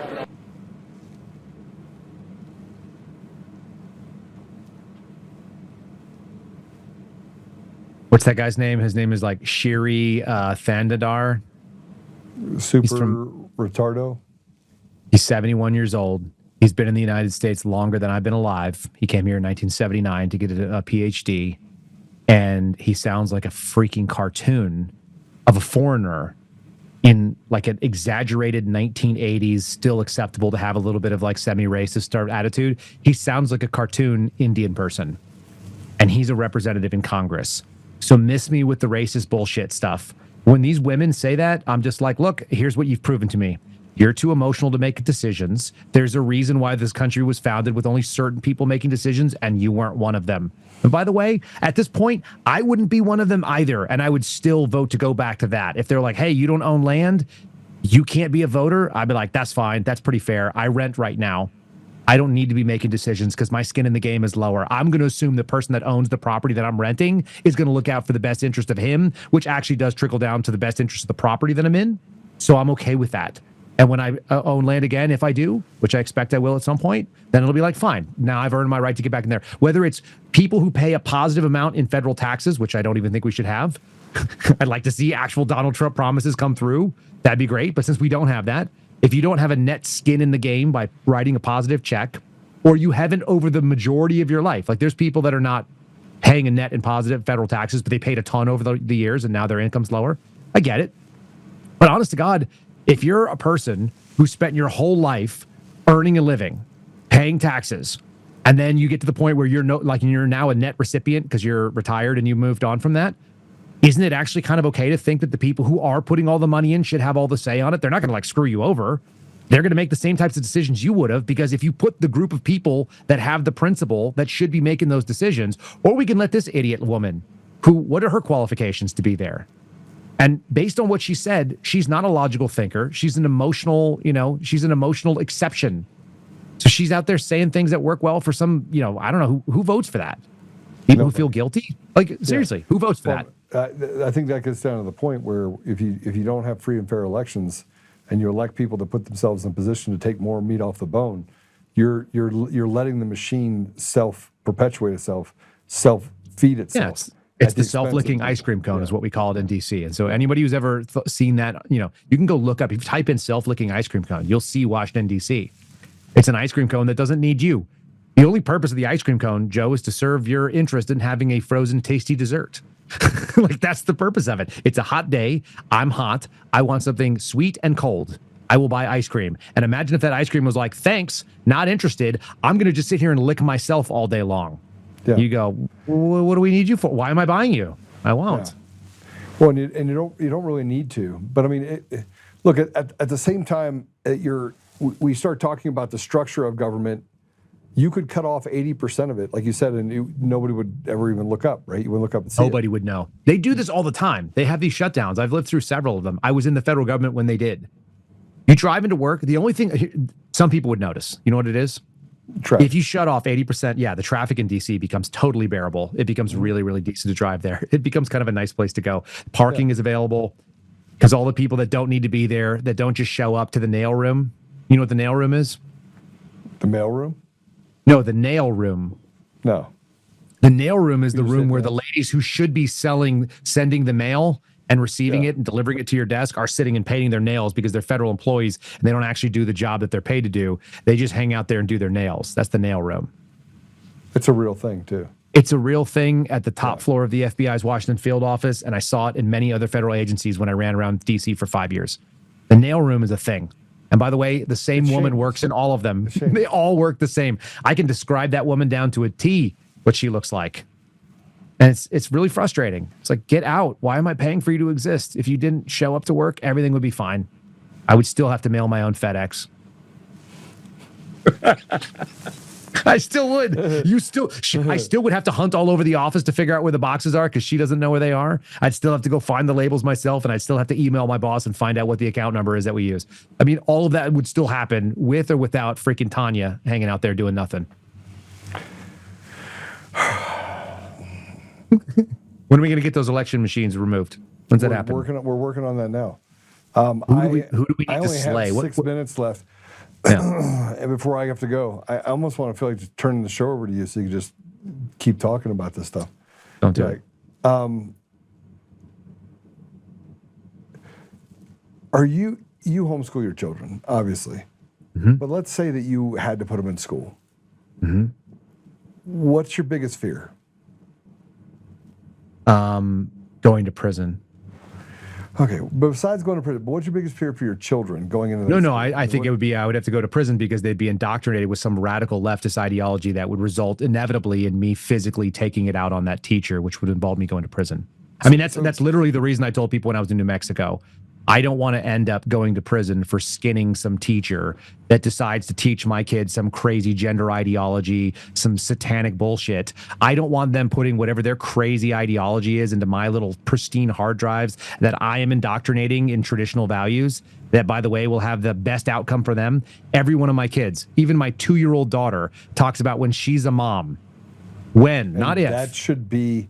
That's the standard for all of humanity. Yes. That's the standard for humankind for all of existence. It's never been like when you have a career, my girls are 8, 7, and 2. And in their mind, they may do some work.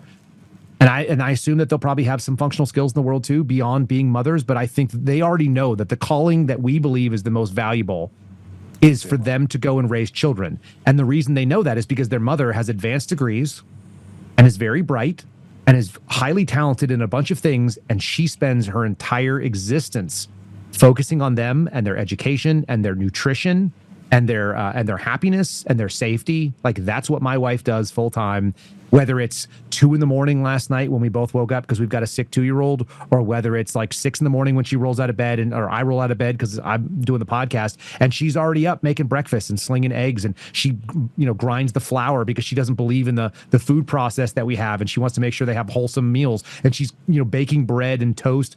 I mean, Joe, my wife is milling her own flour that she's been sourcing from organic sources because she doesn't trust the food supply. Yep. She's making everything she can, from noodles to breads to our own croutons. She was telling me, she's like, I want a bread maker. And I'm like, you make bread fine. She was like, no, I want to make yogurt in it from the milk. And I'm like, you make yogurt in a bread maker? And she's like, yeah, there's all these other things. So she wants to take the dairy part of it in. She'd make her own butter if she could.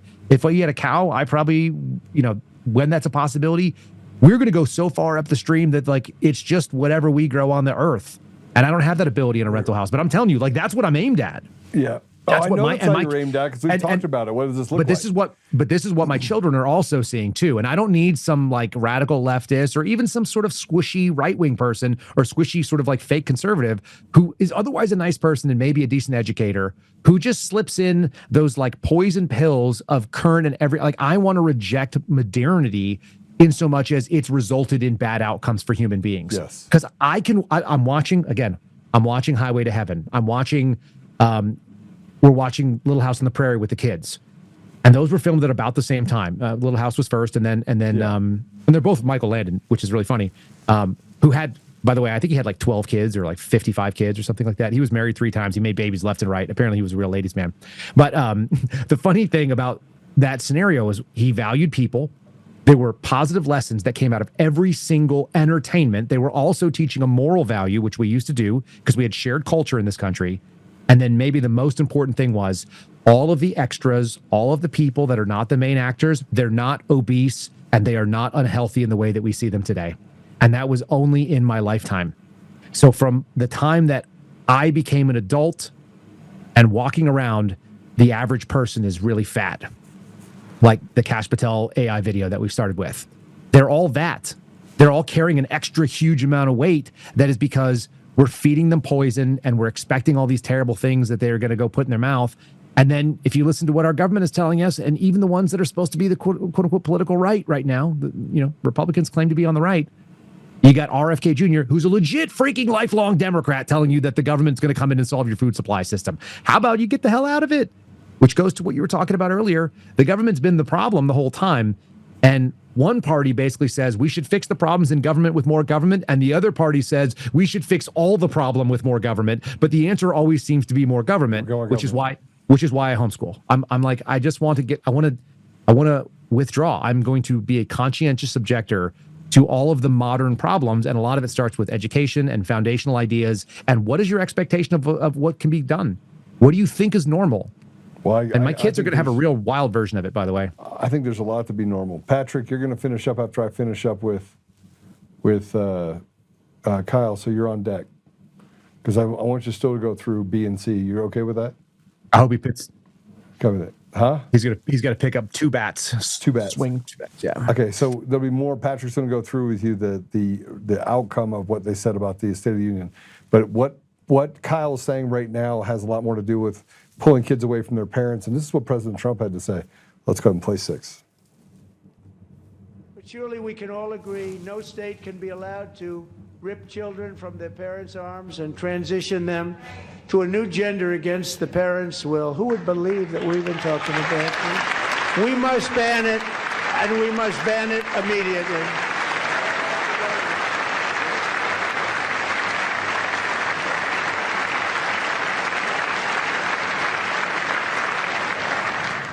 Look, nobody stands up. These people are crazy. I'm telling you, they're crazy.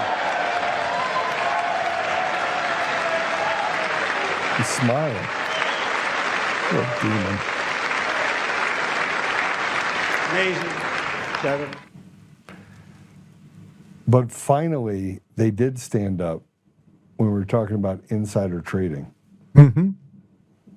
And it's because they know they don't have to do anything because it's never going to happen. it's never because It's a virtue signal. Yes. Yes. They know where the American population sits on this. Americans don't think that you should have special access to inside things that make you wealthy. You shouldn't know what the rules are or you shouldn't be able to bet on a rigged horse race. I agree. The fundamental fairness says no. And everybody knows that. And they know that too. They know how it polls. So they all stand up. Even Nancy Pelosi, who went and got interviewed later on, and she sounded drunk as hell and sort of semi-demented. She sounded slightly more together than my grandmother, who's 96 years old.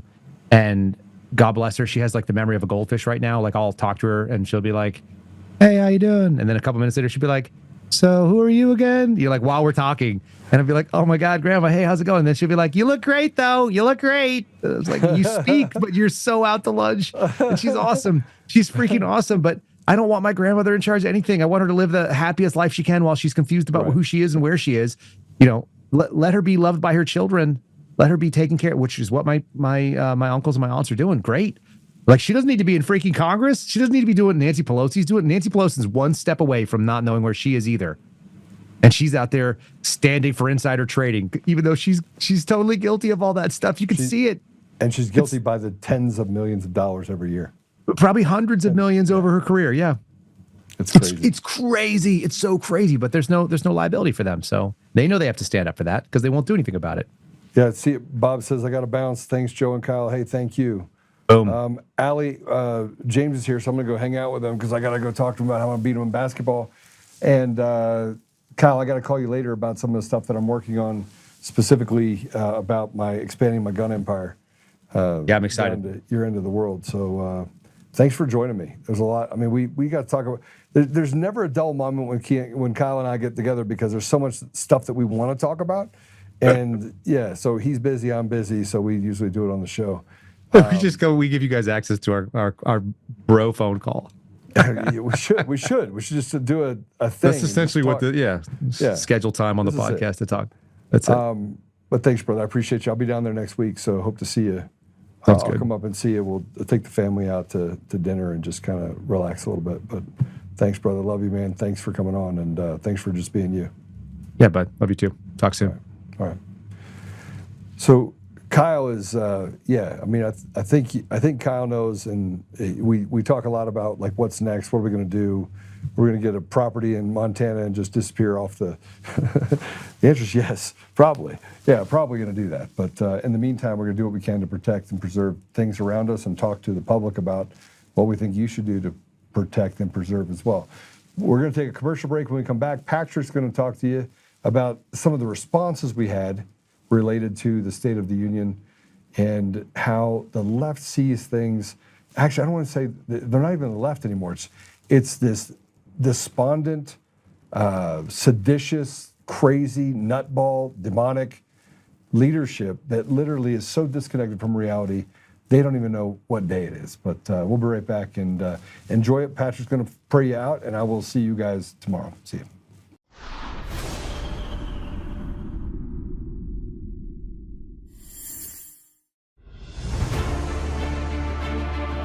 In every threat, in every stitch. Honor-bound USA weaves the fabric of the American spirit.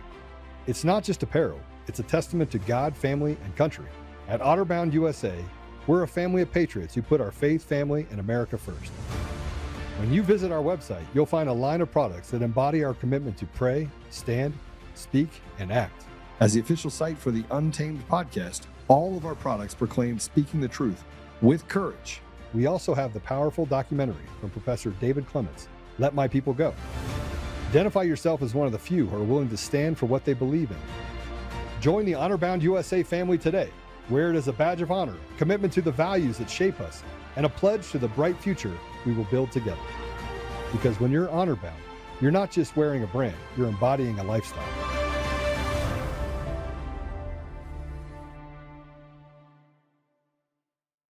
Hi, I'm Joe, Supreme Leader of DCF Guns. What is DCF Guns, you ask? We're the best damn gun store and range in the universe. Do we have guns? We have all the guns. We got small guns. We got big guns. We even have beastly guns. We offer all types of training, and we have 5 ranges across our 3 locations. I'm a good shot. And of course, we have all types of ammo. We even have flamethrowers. Woo! We offer incredible membership opportunities, and members save even more on guns, ammo, and accessories. Come join the DCF family today, where we keep the range hot and the deals hotter.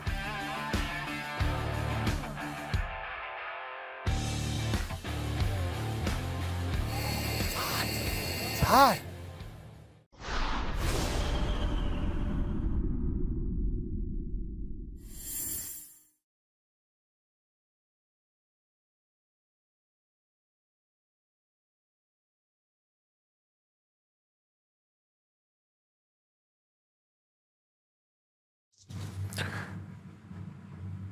The call to the bullpen is brought to you by AT&T for all your calling needs. Hey everyone, Patrick here. Yeah, didn't know this was happening, but hey, I plug in, I get down and dirty. I know what's going on. I'm glad Joe trusts me to finish out the show with you. I appreciate you that are still on, sticking around. But yeah, we're going to go through the Dems' response to the State of the Union last night, and it was quite something else, just watching some of these sound bites that came out, some of the speeches that were made, just the absolute lunacy, straight up lies, fabrications, and gaslighting of the American people. That seems what all the left and the Dems are able to do. They could not stand for anything positive, anything pro-America, anything America first, anything putting Americans first. They just can't. They can't get behind. It is the true contempt that they have for the American people, the American way of life, the U.S. Constitution. Everything that has built this country, they vehemently hate and stand up against and attack over and over and over again. It was quite fascinating to watch that dynamic last night. There's maybe one rational, and I can't believe I'm saying this, one kind of rational leftist Democrat that's on that side, and that dude's had a stroke. You know, like, it's crazy. We're going to get into Fetterman in a little bit, but it's absolutely nuts what the other side of the aisle, they have been completely revealed, okay? Like, if you do not know where they stand, I don't know what else you need to hear, see, or experience before you realize once they come to power, they are coming and they are swinging and swinging hard, because that's how much hate and contempt they have for us, the American people. It was very evident last night. So, last night, the left, some of them boycotted, a lot of them sat, a couple of them yelled and looked like complete buffoons. But then they also had their own People's State of the Union event. You know, Joy Reid was there, and, you know, a couple others, the freak show, I'll call them, because that's what they are. But just listen to her to start off. Joy Reid, here we go. Attention all MAGA trolls. And with apologies to the pastor who gave the invocation, your bullshit is not welcome here. And to paraphrase one of my favorite actors in the world, Robert De Niro, I'm going to slightly paraphrase him. Fuck y'all. We're here to hear the truth and to hear from impacted people, not to see or hear from you. So go back and pay attention to your orange lying friend. Yeah, that's how you want to extend an olive branch of peace to people that think and speak that way towards you about us. And we can't even agree on any facts. impacted people. You want to talk about the fallen angel families, the ones that the families that have to suffer because their family members were killed by illegal aliens in this country?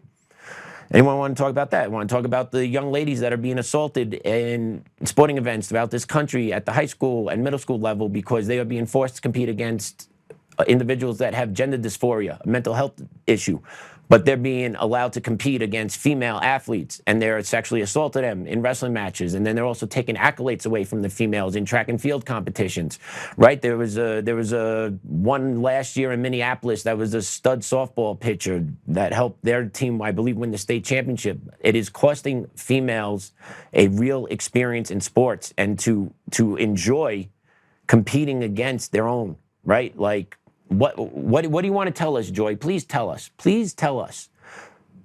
Show me who's impacted. Show me, please. Renee Good's family, she hit someone with her car. Please show me who else. A couple other people that got tossed around by ICE agents out there. Give me a break. Okay, the honest reality is that America is going through a cultural shift, undoing what has been done. And by doing that, you're going to ruffle some feathers.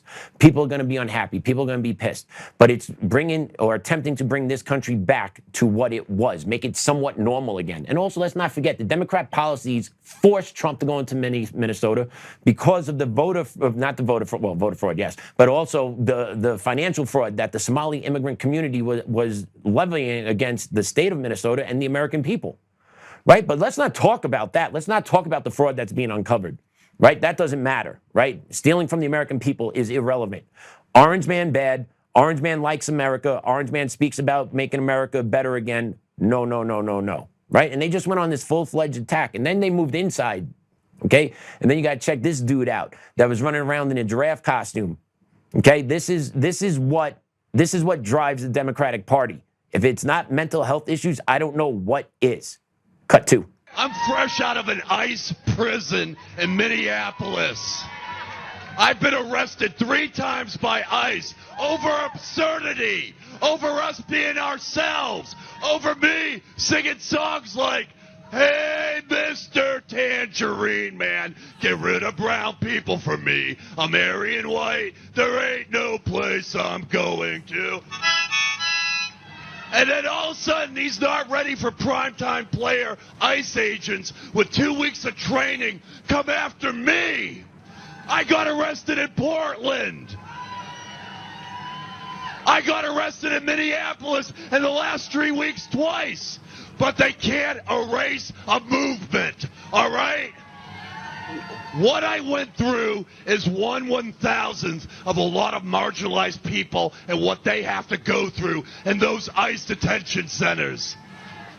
And I want to tell you something right now. There's an announcement. Pumpkin Spice Satan is making his way to the State of the Union. So you know what we're going to do? We're going to rev up the show right now. We're giving out prizes. We're going to have bingo. We're going to storm the White House with love and compassion. Defiance.org. You see this nonsense that's out there? Yeah. They're in a mini insurrection on the streets. Okay? What they did to the ICE agents in Minneapolis, what they do throughout the country about ICE agents, doxing them, photographing them, tracking their cars on databases and flagging cars so that if those cars happen to show up, the protesters will be able to identify those cars and prevent those cars from exercising their official duty. Like, this is what the left and communists are. They are a bunch of agitators, ill-informed, mental midgets that say whatever their the treatment of people, the illegals in these detention facilities. You are caught being in this country illegally. You committed a criminal act. You need to go. Period. Point blank. What's the problem here? Right? Us Americans are tired of this. And the majority of Americans want all illegal immigrants gone because people are understanding the actual cost that is placed on them at the hands of illegal immigrants and what they get when they come here to America. Right? When the first wave of illegal immigrants came here, right, the Europeans in America, the Irish, the Italians, right? The Eastern Europeans, the Russians, the Japanese, the Italians. I already said them already. The Irish, I said those. The English, they started it. The French, right? When they came over and they weren't given anything. They made a stop. There was a check-in point. I hope people realize that for the most part. There's a check-in point when you first came into the country at Ellis Island.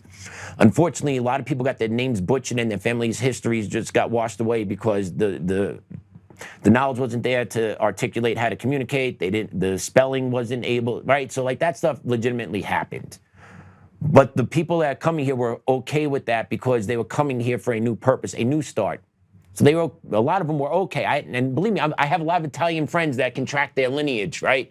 And I've spoken to some of them about this years ago. And they're okay with that. Some of them were actually my coworkers at my first job. Their families were okay with that because of what America meant to them. And eventually they began their own family lineage. Their new name started here, right? They weren't given free hotels or free jobs when they came here. They checked in at Ellis Island, took a little ferry across, but got dropped off at the main island, and you were on your own. A lot of people lived 14 to a room. Worked 8, 10, 15-hour days, depending on how long the sun stayed up before electricity came, right? And then you can keep the factories running long, right? But that's the truth of it.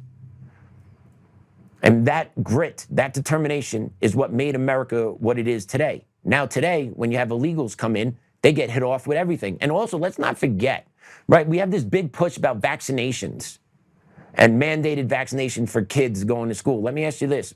Were illegal immigrant kids forced to did they carry over their vaccination records when they came over?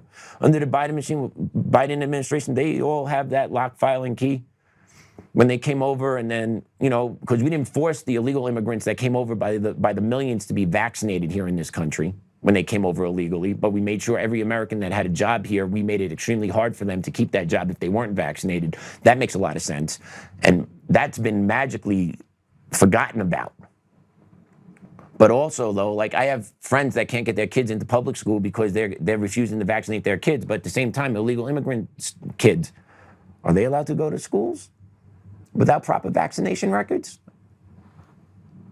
You should look into that. I did a quick Grok search. I'm very confused by what I heard, what I've read, which is, yes, they're allowed to start school without the proper vaccination records, but then the school could work with them to get the kid vaccinated or to get them waivers. So I wonder how that actually works. But yeah, illegal immigrants can actually start enrolling in school if they're not vaccinated. That's just the kind of what I found out on Grok. But yet American kids are being held out. I have a buddy that has his daughters being held out of school because he won't get them vaccinated. Isn't that something? So I wonder how deep that actually goes. I wonder, like, the kids that came in 2020, in 2021 illegally, it is now 2026, they had 5 years. I wonder if they've gotten all 150 vaccinations, if they're still in the public school system, and if the public school system is following up on that. Because I also recently seen that apparently there's a measles spike happening. Now, I wonder how that happened. I wonder why there's a measles spike, because if we're all vaccinated here in America because of the measles vaccination being available to us for so long, why is there a measles bump? Oh.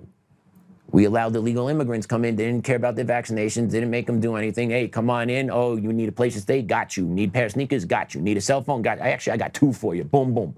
Here's your burner, and here's the one you could work from. You need some EBT? Got you here.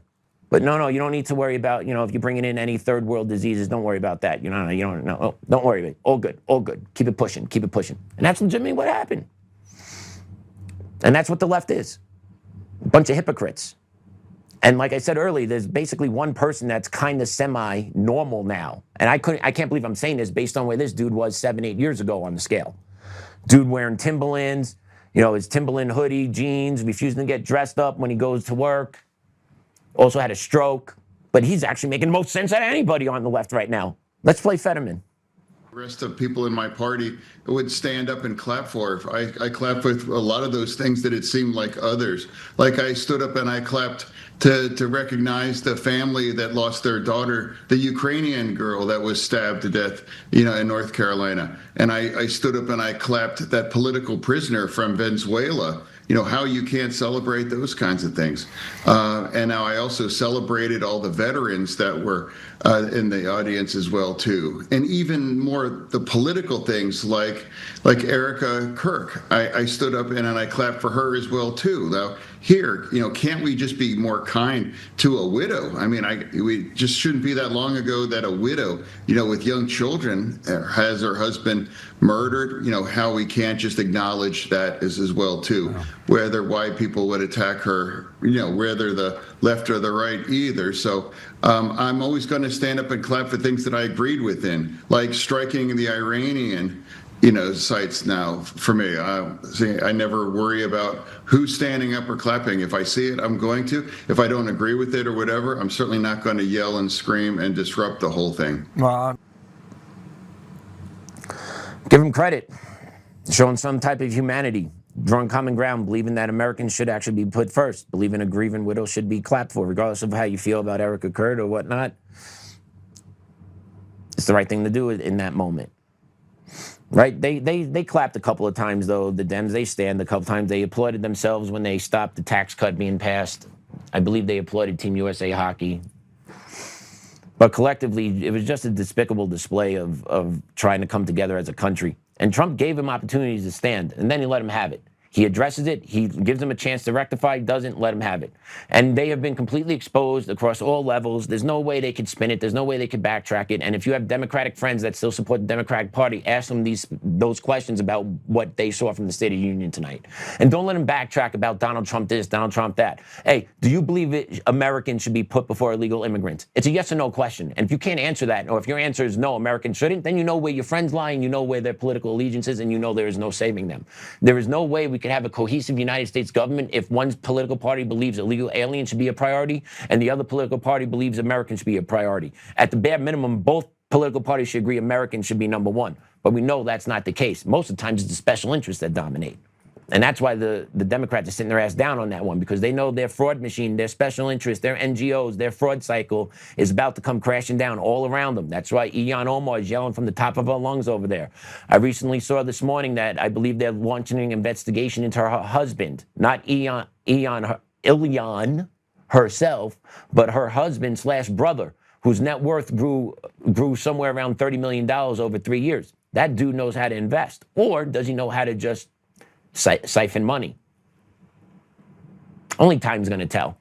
And then you have Spanberger, the new governor of Virginia. She was tasked with the job of issuing the official Democratic response to President Trump's State of the Union address. Why would they put her up there? She just won the governorship of Virginia, ex-CIA. So are they putting a fresh face up there, or are they putting someone up there that is a good liar, that can lie to the American people with a straight face?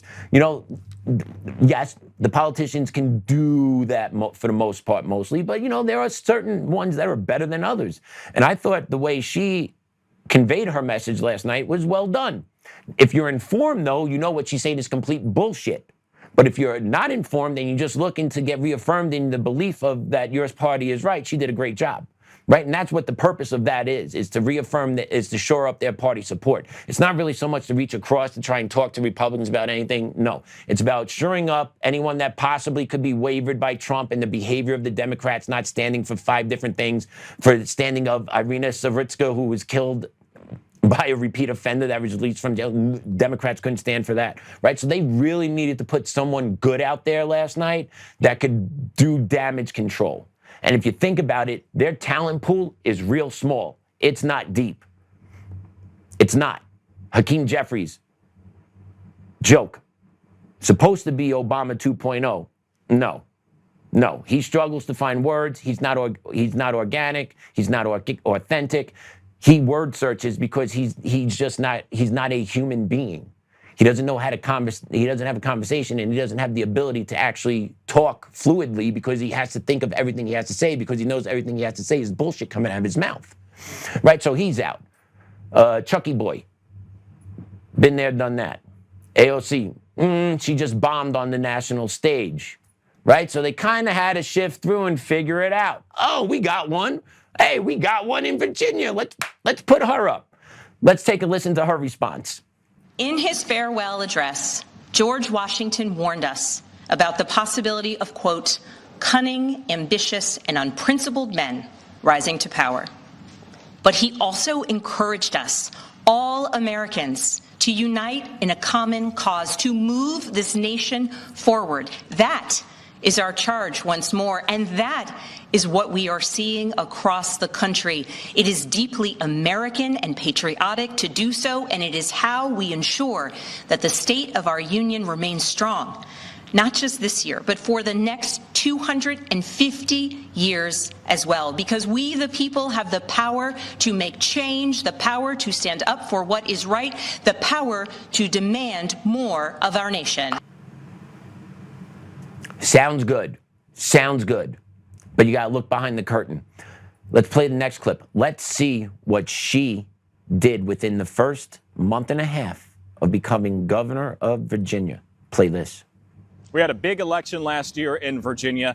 Abigail Spanberger and Virginia Democrats won big because they told voters that they would reduce the cost of living and improve affordability in the Commonwealth. But this legislative session, a lot of Virginia Democratic lawmakers have proposed over 50 new tax increases and proposals.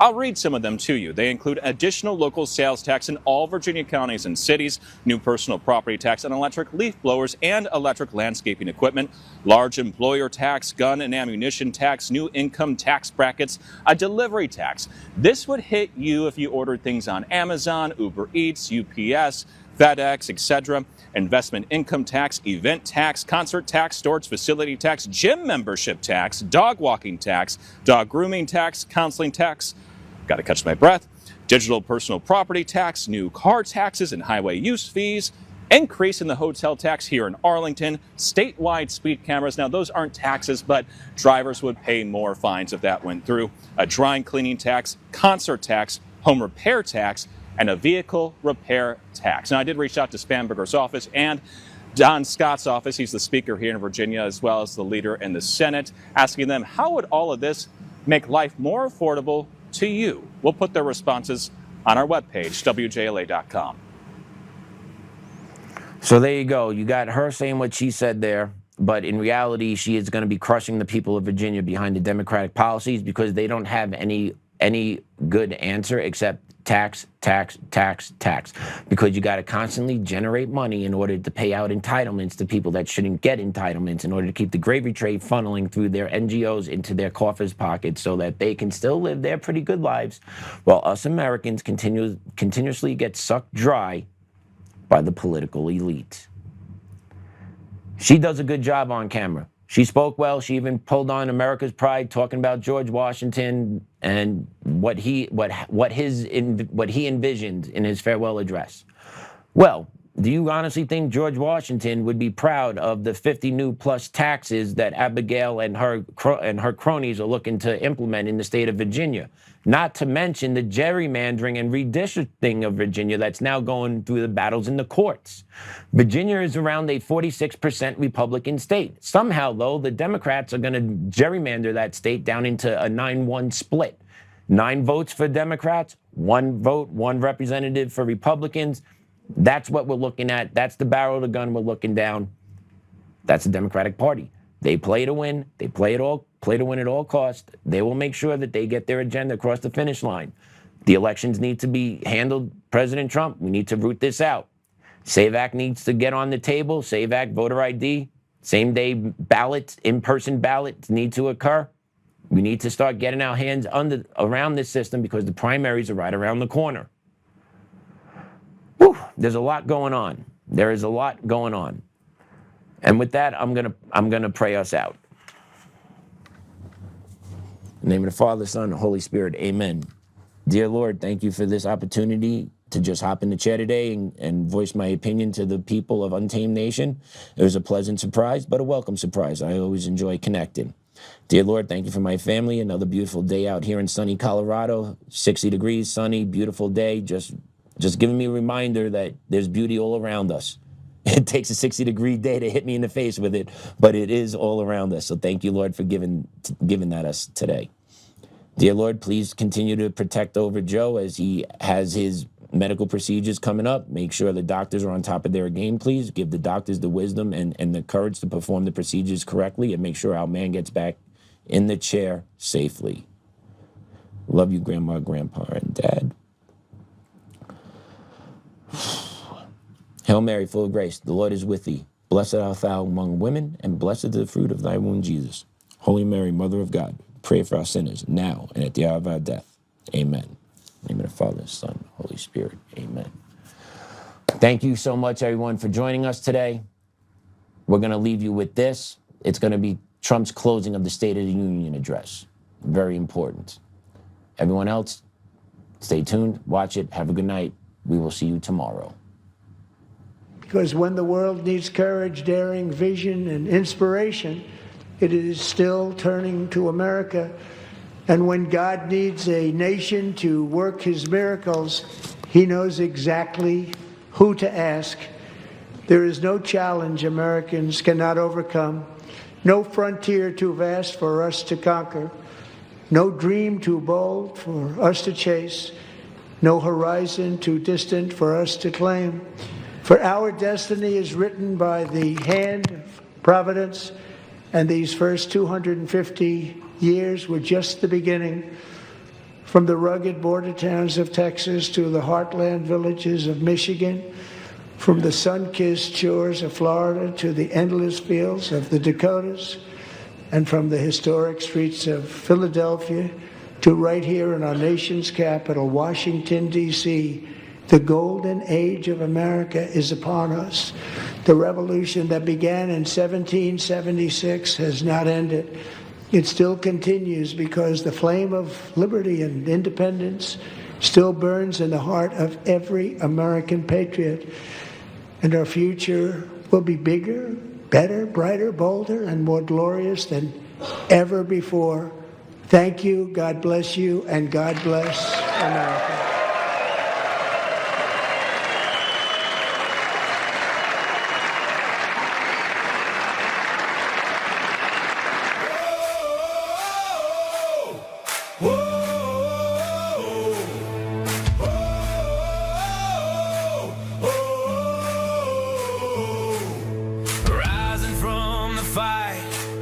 Forgotten and the free, exposing rigged machines, Kuma's lies, Dominion's deceit, pays $1,000 each day, shielding truth from corrupt halls, but he won't back down, standing tall through it all.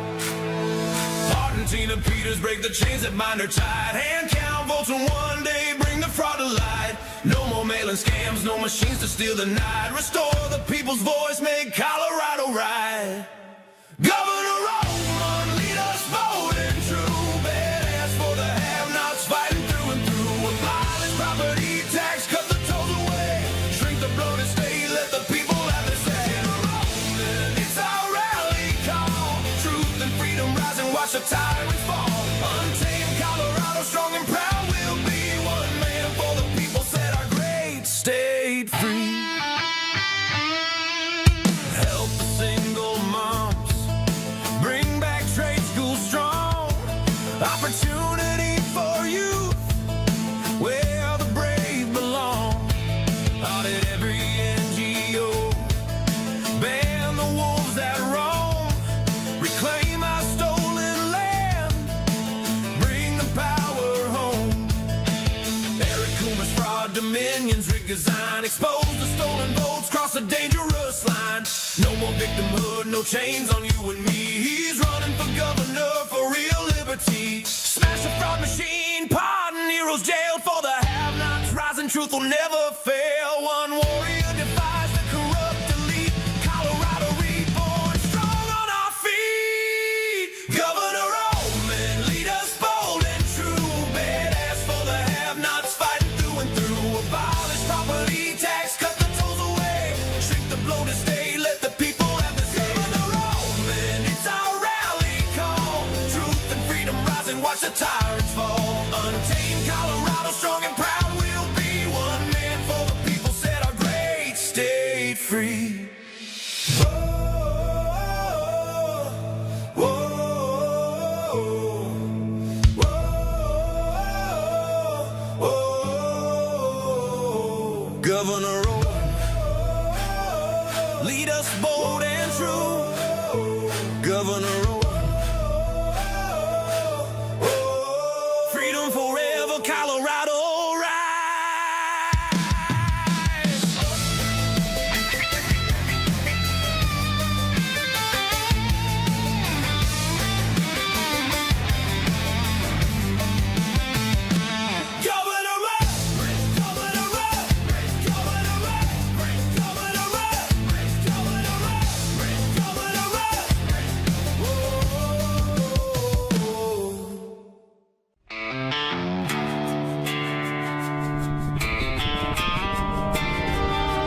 rise up untamed.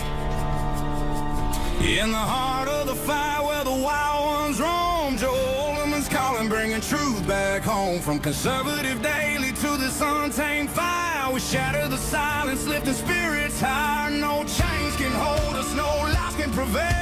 Authentic and fearless on this rugged trail.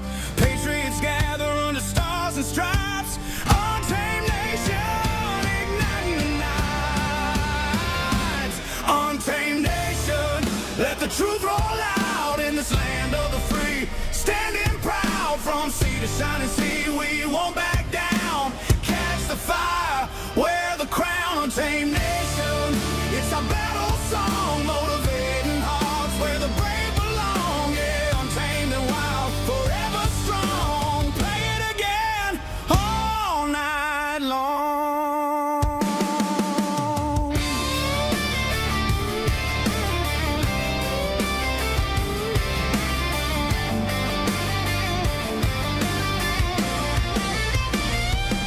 Break the mold, chase the real.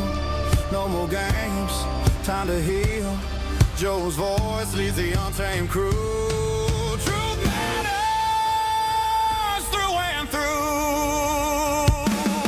Untamed nation, let the truth roll out in this land of the free. Standing proud from sea to shining sea, we won't back down. Catch the fire, wear the crown. Untamed nation, it's our battle song, motivating hearts where the brave belong.